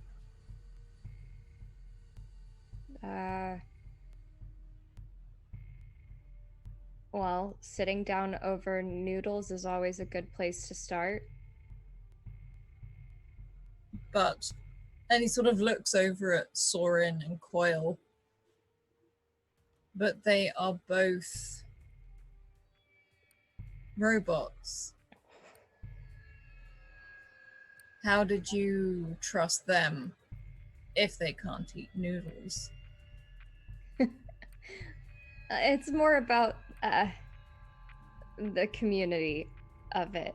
Just being together, having a meal, a conversation, and Soren can drink tea.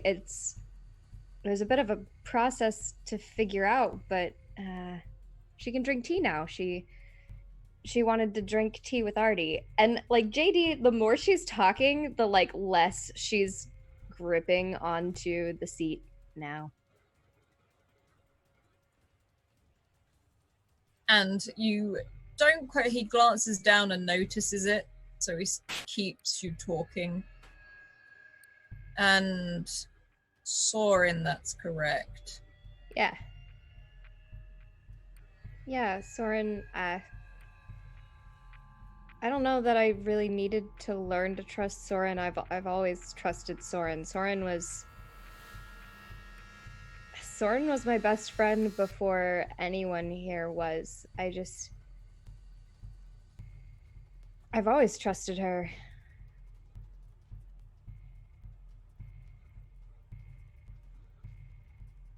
Interesting. And your friend is with Soren? Yeah. That's new. I'm getting used to that. Like I really wanted to hug her for a lot longer. And I don't think Artie wanted her to sit by me. I don't really know what that is or how to balance that. Is like, I want them to have time together, sure, but also I missed my best friend, and I don't really know how to find that balance and allow them to like, look, they're cute. And like JD points over to where Artie and Soren are, because she definitely thought Artie just like didn't want Soren next to JD. Artie is totally not subtle, so at that moment he's looking directly at JD and whispering at Soren, and then they like make eye contact for a second. I don't understand. I'm trying to learn, but it's only been a few days of them kind of figuring it out, and so I think it's gonna take a while for the dynamics you should talk to them. Yeah. I'm a very talkative person. It's how things get resolved.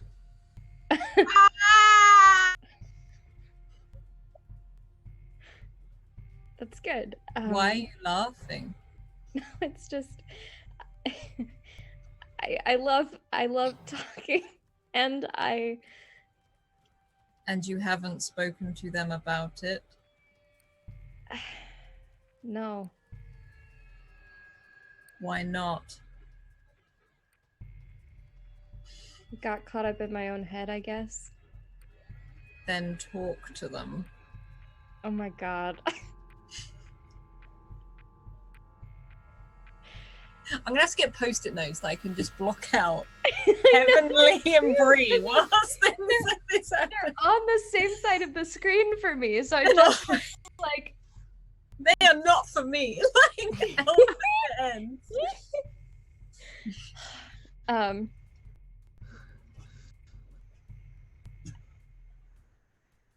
I guess I always question where I would find time to sit down and have a silly conversation with them when, we're fighting the end of the world. And he looks around. You're on a boat. You're not going anywhere. Why haven't you spoken to them? I don't really want to stand up, and they didn't want to sit by me. I can drag them over here. Physically. You don't have to do that. I totally believe you could. I can picture it, but you don't have to. Do you want me to? Part of me kind of wants to see it, but you don't have to. He stands. Oh no. What a daddy! And Artie, once you've made this eye contact with JD, Carell walks over to where you and Soren are. Soren, I don't think I did it right. I don't think this is not going how I planned. Soren is actually chuckling quietly to herself, watching it. Keeps a hand on your shoulder as Carell walks over. Your friend wishes to speak with you. If you do not head over easily, I can drag you and will drag you as she requested. Wait. She wanted you to drag me? Yes. Okay, all right. And he just grabs Artie by like the scruff and starts dragging him across the boat. And basically drops him in front of you, JD. Soren just watches she doesn't move yet. Dot's kind of near this as it happens, and she kind of like her peripheral vision sees from just berating this man. He's like, I just read a fucking boat, lady. I don't know what you're fucking talking about. Dot like turns over and watches Carell kind of drag Artie, and while he's doing that, she looks over to JD.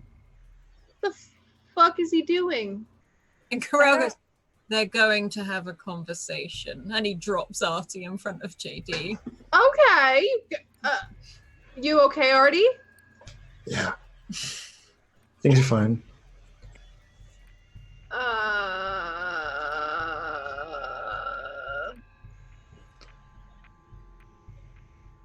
I think we're fine. Okay. Hey, Artie. Hey, JD, how's it? I'm not good at this. I'm. Corral leaves. He's Yep, not like okay. staying. No, Yeah, Dot's gonna move her bike no. over because this feels like something she's gonna back the bike up towards Kirill. Well, Artie's gonna sit up now. Now that Kirill left, all right, fine. I'm sorry, I kind of messed that up. That's what up. I was trying to get Kirill to talk to you, and then he was doing it, and then he grabbed me, and I thought you wanted that, and then he left, and that's not good. You were trying. Artie to was get about to have Kirill? a. Maybe I should. I'll type that in the Zoom chat. We just thought Oh everybody. no! Hey, Let me don't forget to subscribe to the Patreon so you can find out what we're saying right now. just wait to say something important until I can inevitably laugh at whatever Heavenly is going to say. That's not even accurate. Okay. Yeah. Why were you trying to get Kirill to talk to me? What?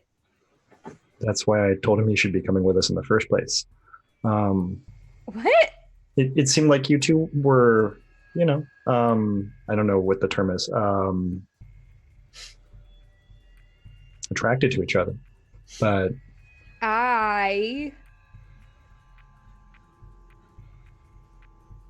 no, Soren totally agreed with me. We were just talking about it. Okay.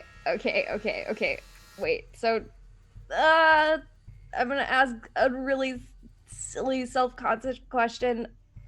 Is that why you didn't sit next to me? Yes, that was exactly why I didn't sit next to you, and why Soren and I were all the way across the entire trip while we were on the other side. That was why.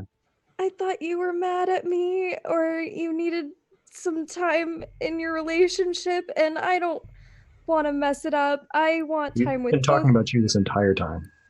You're like my brother, and she's my best friend, and I didn't want to interrupt anything. Oh my god, Artie. You remember the time that I wanted to talk to Soren and like everybody left me alone so I could do that? I thought this was the same thing. I mean, I am really grateful for you. Okay, now Soren and I weren't sure. Is the part where he showed you his leg a good thing? It seemed like a very good thing.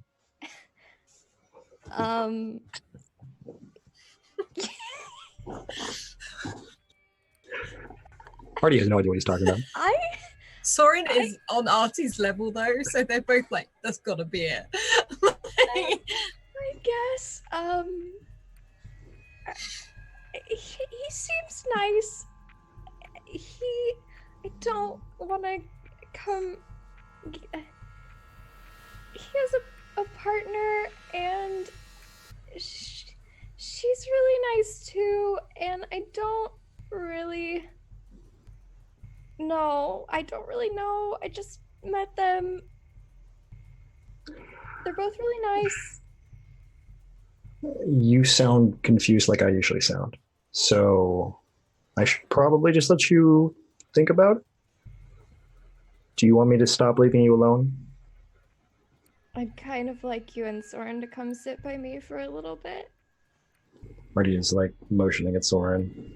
Who just stands up, moves Corel out the way, and starts walking towards you, and sits down. Is everything okay? Yeah, I've just missed you. I don't think I did it right. You didn't? I don't know. Was the leg not a thing? I didn't know what you two were doing. What are you two doing? We are not doing it right, apparently. All I know is from the magazine you showed me. Sorry.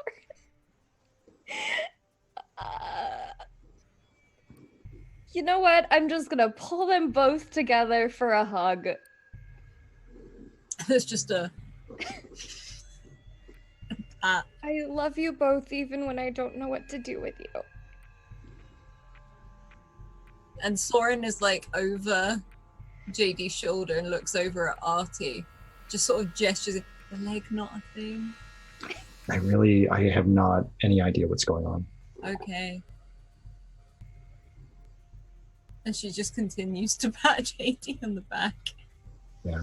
I could try to go talk to him again, but I don't think that's going to go well.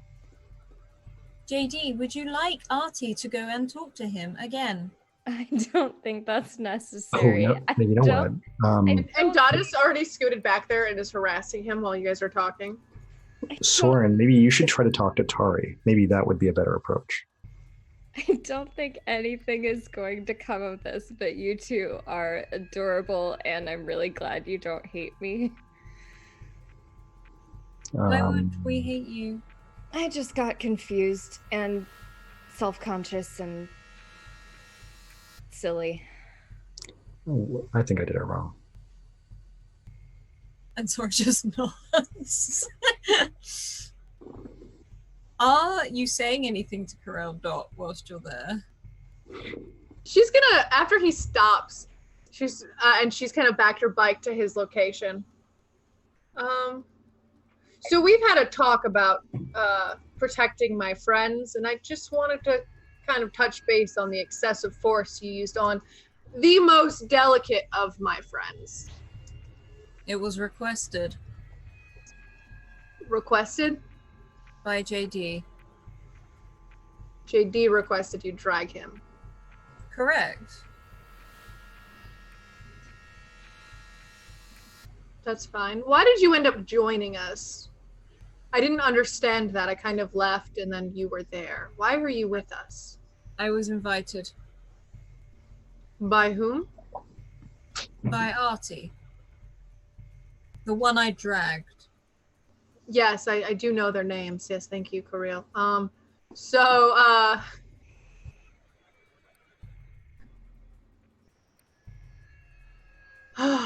friends like you, Kirill. It's apparent. My friends like you. In some You way. I don't dislike you, Kirill. But you don't like me. I don't like many people, Kirill. If you can't tell, I'm a little bit abrasive. It's okay. I don't like you either. Good. At least we have an understanding. And he says sort of a weird smile at that point. And Dot returns a weird smile, and she just kind of like, and then when her face softened, I may not like you, Kirill, but so long as you are a part of this group, I will do what I can to keep you safe as well. And I hope you do the same for my friends. I don't like you, Dot. And I hope you look after mine. And he looks over at Tari. And Dot looks over at Tari too, without the expression that she had last episode. Tari seems like a very good person. I can't say I like her yet either because I haven't spoken to her much, but she is. A lot of your friends don't seem to do that. What? Talk? Talk.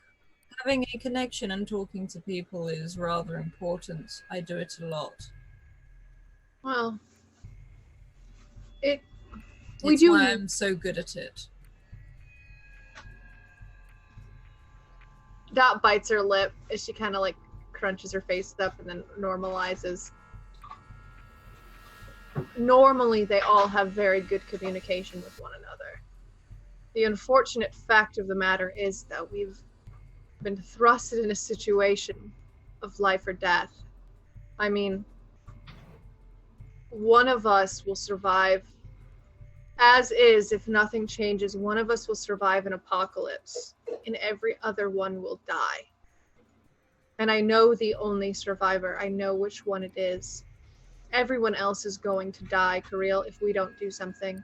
We're in kind of a dire of straits. Hard to talk about our feelings if we're just trying to stay alive. That's the best time to talk about feelings. And Dot's gonna like, her eyes are gonna quickly glance down at Vestal, but then back at him, like just really quick. Maybe you're right. I am. All right, don't get cocky. I'll like you less. Who survived?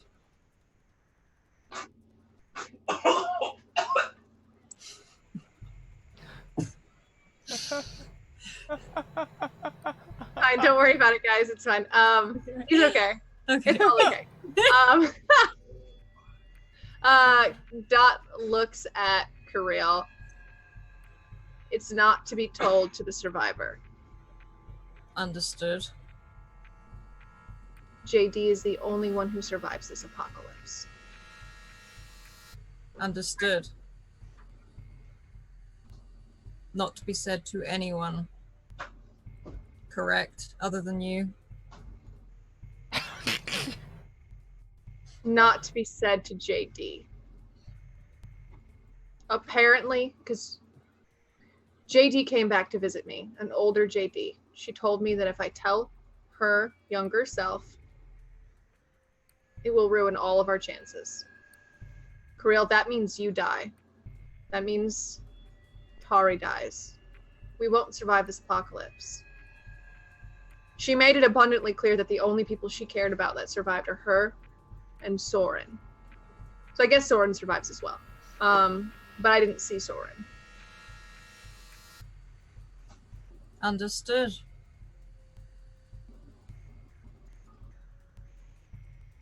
And he stares at you blankly as his hands behind his back. And Dot will maintain a same dead-eyed stare. Good. And he won't move. But what is Blister doing right now? Well, Blister's used to being on ships, I suppose, not this one exactly, but wandering around, checking things out. Just having a mooch. Yeah. If there's anything that he can, possibly turn into something drinkable, then he might look at that for a bit, but, Okay. And how about Coil? Coil, I am not pouting, but I am sitting at the very end of the boat, away from everyone, looking out at the building. Titanic, yeah. And the building. I think I'm like leaned over the boat, and I just have my hand trailing in the water. Okay. You can do that. The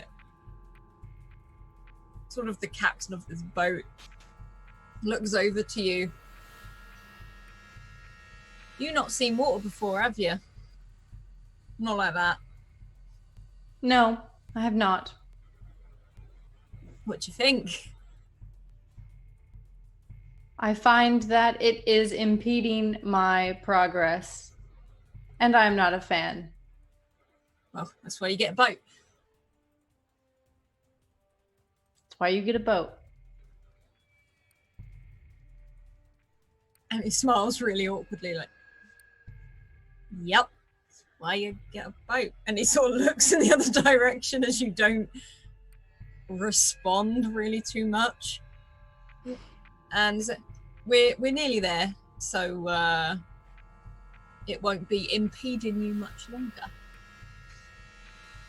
I should apologize for my aggressive nature earlier. It's all right, it actually happens quite a lot. How often do you ferry people to this institution? Well, it's more that the people I do meet are fairly aggressive. It's all right, my mum said I was annoying. That sounds like a terrible thing for a mother to say. Well, she was just being honest. I am annoying. I know I am.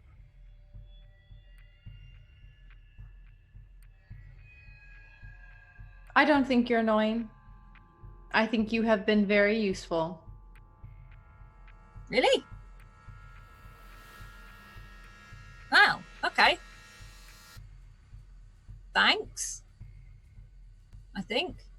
No one's ever told me I'm not annoying. You have a job, and that is to get people from that side to here, and you do it well.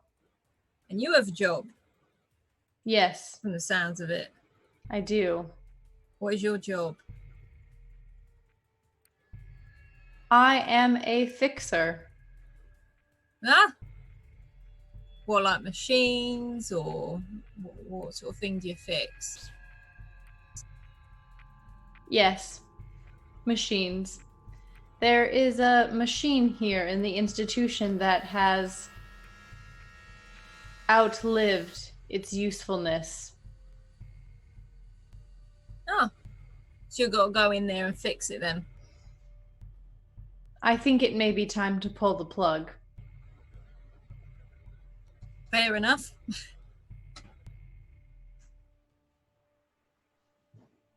And then what? You got another job? No. What do you do after this one? Do you just wait to be assigned a new one?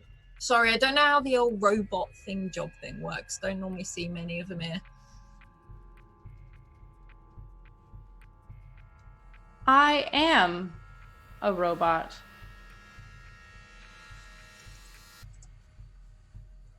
I do not know what my purpose will be.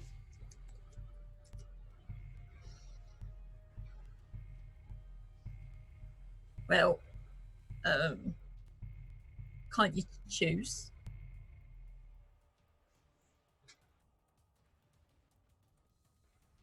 Did you choose to be a ferryman?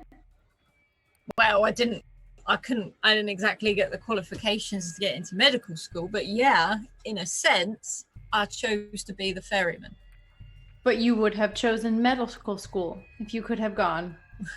My mum would have done. No, I don't mind what I do. I didn't really give it much thought, if I'm honest. Suppose I could do something else. But then So you do not choose. You do not choose what you do. You just do whatever is asked.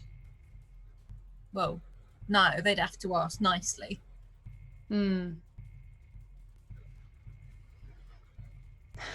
do not think I can choose. Why not? You're choosing to go over here. I am doing what has to be done. There's Okay. little choice in the matter. So you ain't even thought about what you're going to do afterwards? No. You should probably do that. That way you got a good idea once you're done. Thinking about what comes after is a distraction. I have a job that I must do now. Or an aim. What? Like an aim. So you have to get this job done to get to that next job. Like, I want to ferry people a bit more, do it a few more years, maybe move to the city afterwards.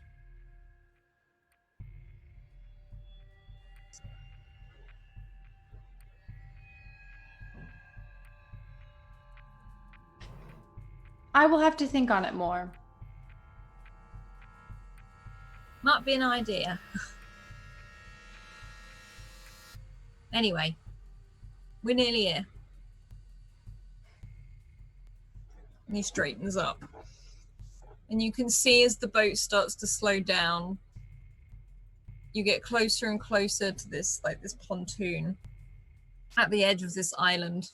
And a man in a very sharp suit, like a tweedy sort of jacket, stands with a big smile on his face as you pull up. And he's like, welcome. Sorry, I think I must have missed your schedule. I'm afraid I didn't write down your appointment. But please, if you would all follow me to my office and we can see what I can do for you. Do you have a wheelchair by chance? Yes, bear with me. And there's sort of he makes note. You can see two other people behind him, almost like in what you would recognize Dot as sort of medical, just simple medical wares. And one of them comes out with this, it's almost like a hover wheelchair, and comes over with it. Is this for your friend? And Yes. Vestal. She seems to have taken a nasty tumble on the way, but she'll be okay. Okay. One of my nurses can either push them, or if you would prefer, of course. I've got it. Thank you, though. Okay. Please follow me.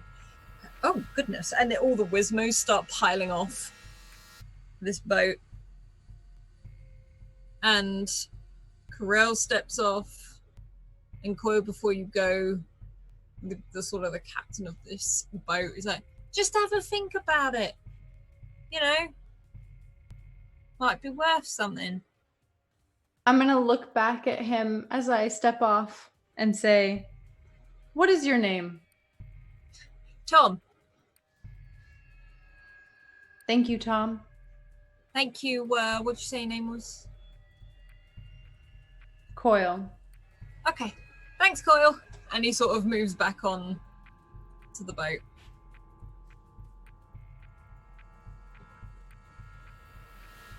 I'll step beside Dot and wait. Mm-hmm. When you stand next to me, Dot is going to like kind of lean into you, her shoulder like pressing against like your abdomen. Until Vestal wakes up, please stay close to me.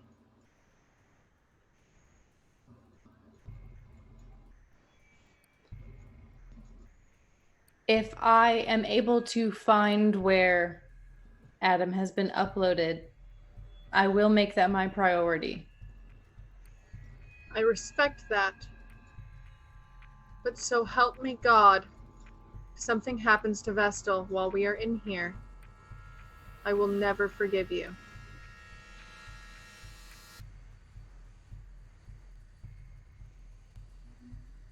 I'm sorry if it comes to that. And Dot will lean back over to a standing position without a response. Hello, I am the professor. It is fantastic to meet you. And he sort of walks over and shakes you all by the hand, like very quickly, and moves around to all of you. It's like, yes, please follow me, and we will go to my office. And you can head towards what almost looks like this elevator carved out of rock, but you see it start to glow as this rock seems to part and open like the doors. And he steps in and looks to Dot to wheel in Vestal, and until the rest of you all step in. Thank you for accommodating us, especially if something got lost in communication about our appointment. Oh, not at all. I mean, you know we're here, so you've got to have an appointment at some point. So, what were all of your names? Sorry. Okay, I'm Richard. You can call me Richard. Richard, hi. I'm JD. Nice to meet you, JD. Nice to meet you as well. Yeah. I'm Marty. Hello. And Soren is just like, Soren. Corel introduces himself. And what about the rest of you? Do you? Dot pulls her hand out. My name is Daisy. It's nice to meet you. Lovely to meet you. And he doesn't, like, he just holds your hand and sort of gives it a little shake really awkwardly. He's like, it is lovely to meet you. So, and the both of you. He looks towards Coil and Blister. Blister, is there a registration desk, did you say? There is at the top when you get there. Yeah, Blister's kind of focused on that. Yeah, hi, Blister, hi. And you, hello. Hello. I am a personal assistant bot. I have not been given a designation. Oh, well, that's a shame. Well, if you think of a name, you tell me. I cannot think. Do you need anything? Can I get you a beverage? She's a JD is, like, wonderful little frowning. bot. And then smiling and frowning at Coil, smiling at the professor, and then frowning at Coil again. And Dot is just beaming because she's still right next to Coil, and she helps me take care of my sweet companion during this tough time. Of She course, yes. Pats Coil like really hard on her robotic arm, like I pat Vestal. if you pat With my hands. I do not paddle. I pat. okay, just confirming. Just eject a paddle to. This stimulates blood flow. And you reach the top, and almost half carved out of rock, half metal, you arrive, and there is a desk, and there is a secretary behind it, and you can see a sign in. It is not Rebecca. How bad would that be if this was her relocation job? But you can see a desk. He's like, please, if we could just take your names and you write everything in, and then sign in, that'd be great. Is this desk behind glass or anything like that? No. Cool. Blister will just walk around the side. And the lady's like, oh, okay. Hello. How can I help you? Just looking for Telemachus, and I'm gonna start like looking through the books that are back there. Sorry. Could you? Okay. Who? Maybe I can help. And she's trying to take the book off of you because this is all paper. Who still uses paper? I thought this was would have gone out of fashion by now. It's for security reasons, malfunctions or anything like that. Could you put that down, please? As she's sort of like trying to take it off you. Actually, I've been studying on this sort of thing for quite a while now, and there's a whole bunch of like studies into how paper is actually really bad for it. That it could be carcinogenic and all that sort of bollocks. And I'm going to just use confounding banter. Which is one of my abilities on this person to confuse them, so I can just carry on looking for Telemachus. Yeah, she said, yes, yeah, no, that's, I'm sure I can help. Have you been to college? Yes. Oh, it's yes, very good. I've been to nearly 4 colleges now. 4? You must have excelled in your class. Yes, that's one of the programs I used. Right, okay, if you want, I can go over here and I can look at the other information and see if who did you say we were looking for? Telemachus. Last name? Greenway. Us. Yeah, okay. And okay, and she starts like scrolling through, and as you're going through, you can see a page with a picture of Telemachus on it in like a plain blue, just almost like medical gown, just like a mug shot basically. Does it have a room number and everything? You can see the room number and everything. Don't worry, I found it. Thank you very much for your help. See you later now. Oh yes, of course. Don't forget to sign in, please. Just tear the page out of the book. And the professor still just stood there, not really looking at this, but smiling at all of you. Like, so, if you would like to come to my office, yes, we can have a quick look over and what it is, information you need and what it is you're looking for. Please, this way. And he leads you towards an office, and it's just a simple door that opens, and it is a very plain office. There's a few like filing cabinets in here. Otherwise, it's almost like a big glass window that looks out over this mass of water. Please sit down. Come in. Come in. I motioned for her to go first. And they do. They sort of start, yes, of course. And it sort of goes and sits down. Oh wait, are we walking into the room or have we always been in the office?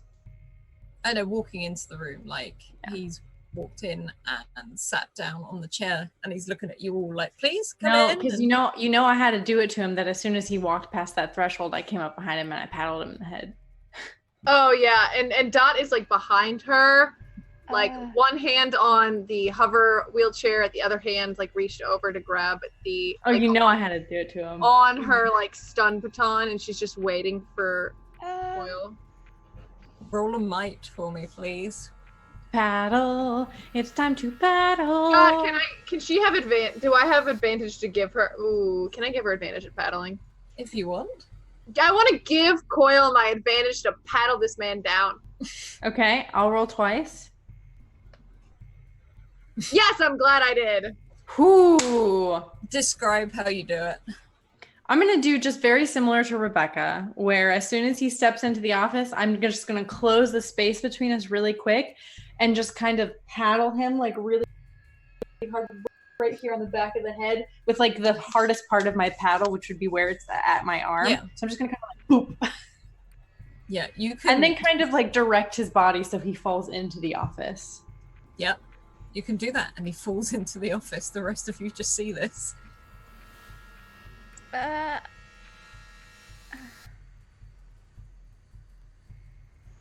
JD, perhaps it would be a good time for you to attempt to access their records. Okay. I think someone might have beaten us to it. And Dot stares at Blister. Me? Do you know where Telemachus is? Oh yeah, I found it at the reception. Look, here you go. It's in the papers. All right, let's go. Okay. I think I guess they're leaving the office after just entering it, JD falls into step with Kirill and says, "This is why we struggle with communication. This is why you need to talk more." I'll work on it. We probably should have seen that coming, yeah. I saw it coming, and I'm living for it. That's, yeah, I mean... The fewer people that can track our movements as we find Telemachus and anything else that may be hidden here, the better. Oh. She also didn't kill him, so that's all that matters. I also did not kill him.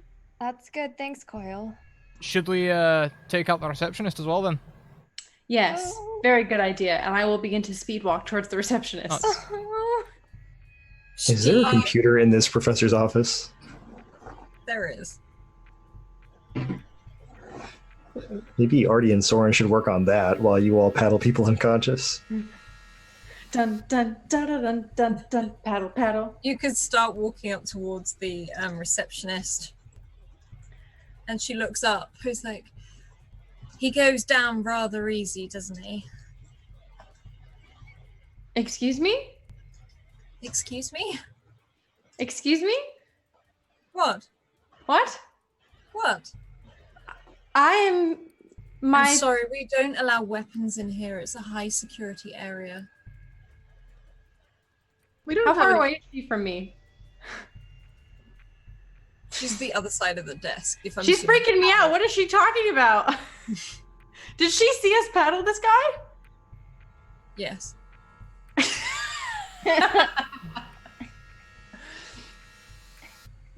You literally walked up to him, smacked him on the back of the head, and pushed him into the office. You said you pushed him into the office. Okay. I thought it was more hidden than that. If you do not wish to be paddled as well, you will tell us everything we need to know. Why is that a phrase on this? She's de-escalating the situation. It's highly escalated right now. But we escalated it. We were the secret to escalators. Coil's de-escalation is that I always create the escalation. So it's very easy for me to de-escalate. That's so good. And this woman looks at you. She takes off her pair of glasses. God, we can't fuck with the secretary, guys. Never fuck with secretaries. She heard what you did to Rebecca. She's so done. No! And she looks at you. You're here to find Telemachus, and you're here to find Dawn. Am I correct? Yes. Ding, ding, ding. Okay. Well, if you just asked, I would have shown you the room. But we already know the room number. Not for No, Dawn. thank you. We're working on communication. Communication is good. And you see Karel just nodding at the corner. I don't need What any is- lessons about human interaction right now. I need to make sure that Dawn is dead and Telemachus is free. Hey, Alice, what does this receptionist look like? It's not who you think it is. Okay, but we have asked 0 questions other than how can we paddle people? Yeah. I like talking to people. Yes, you could probably use some information. Please don't hit me with one of those. And looks up to Coil. Please? Okay, and I JD's do gonna not kind of want like to hurt push her you. way to the front. Yeah, just Hi. Yeah, hi. Okay. Hi. Please, Coil.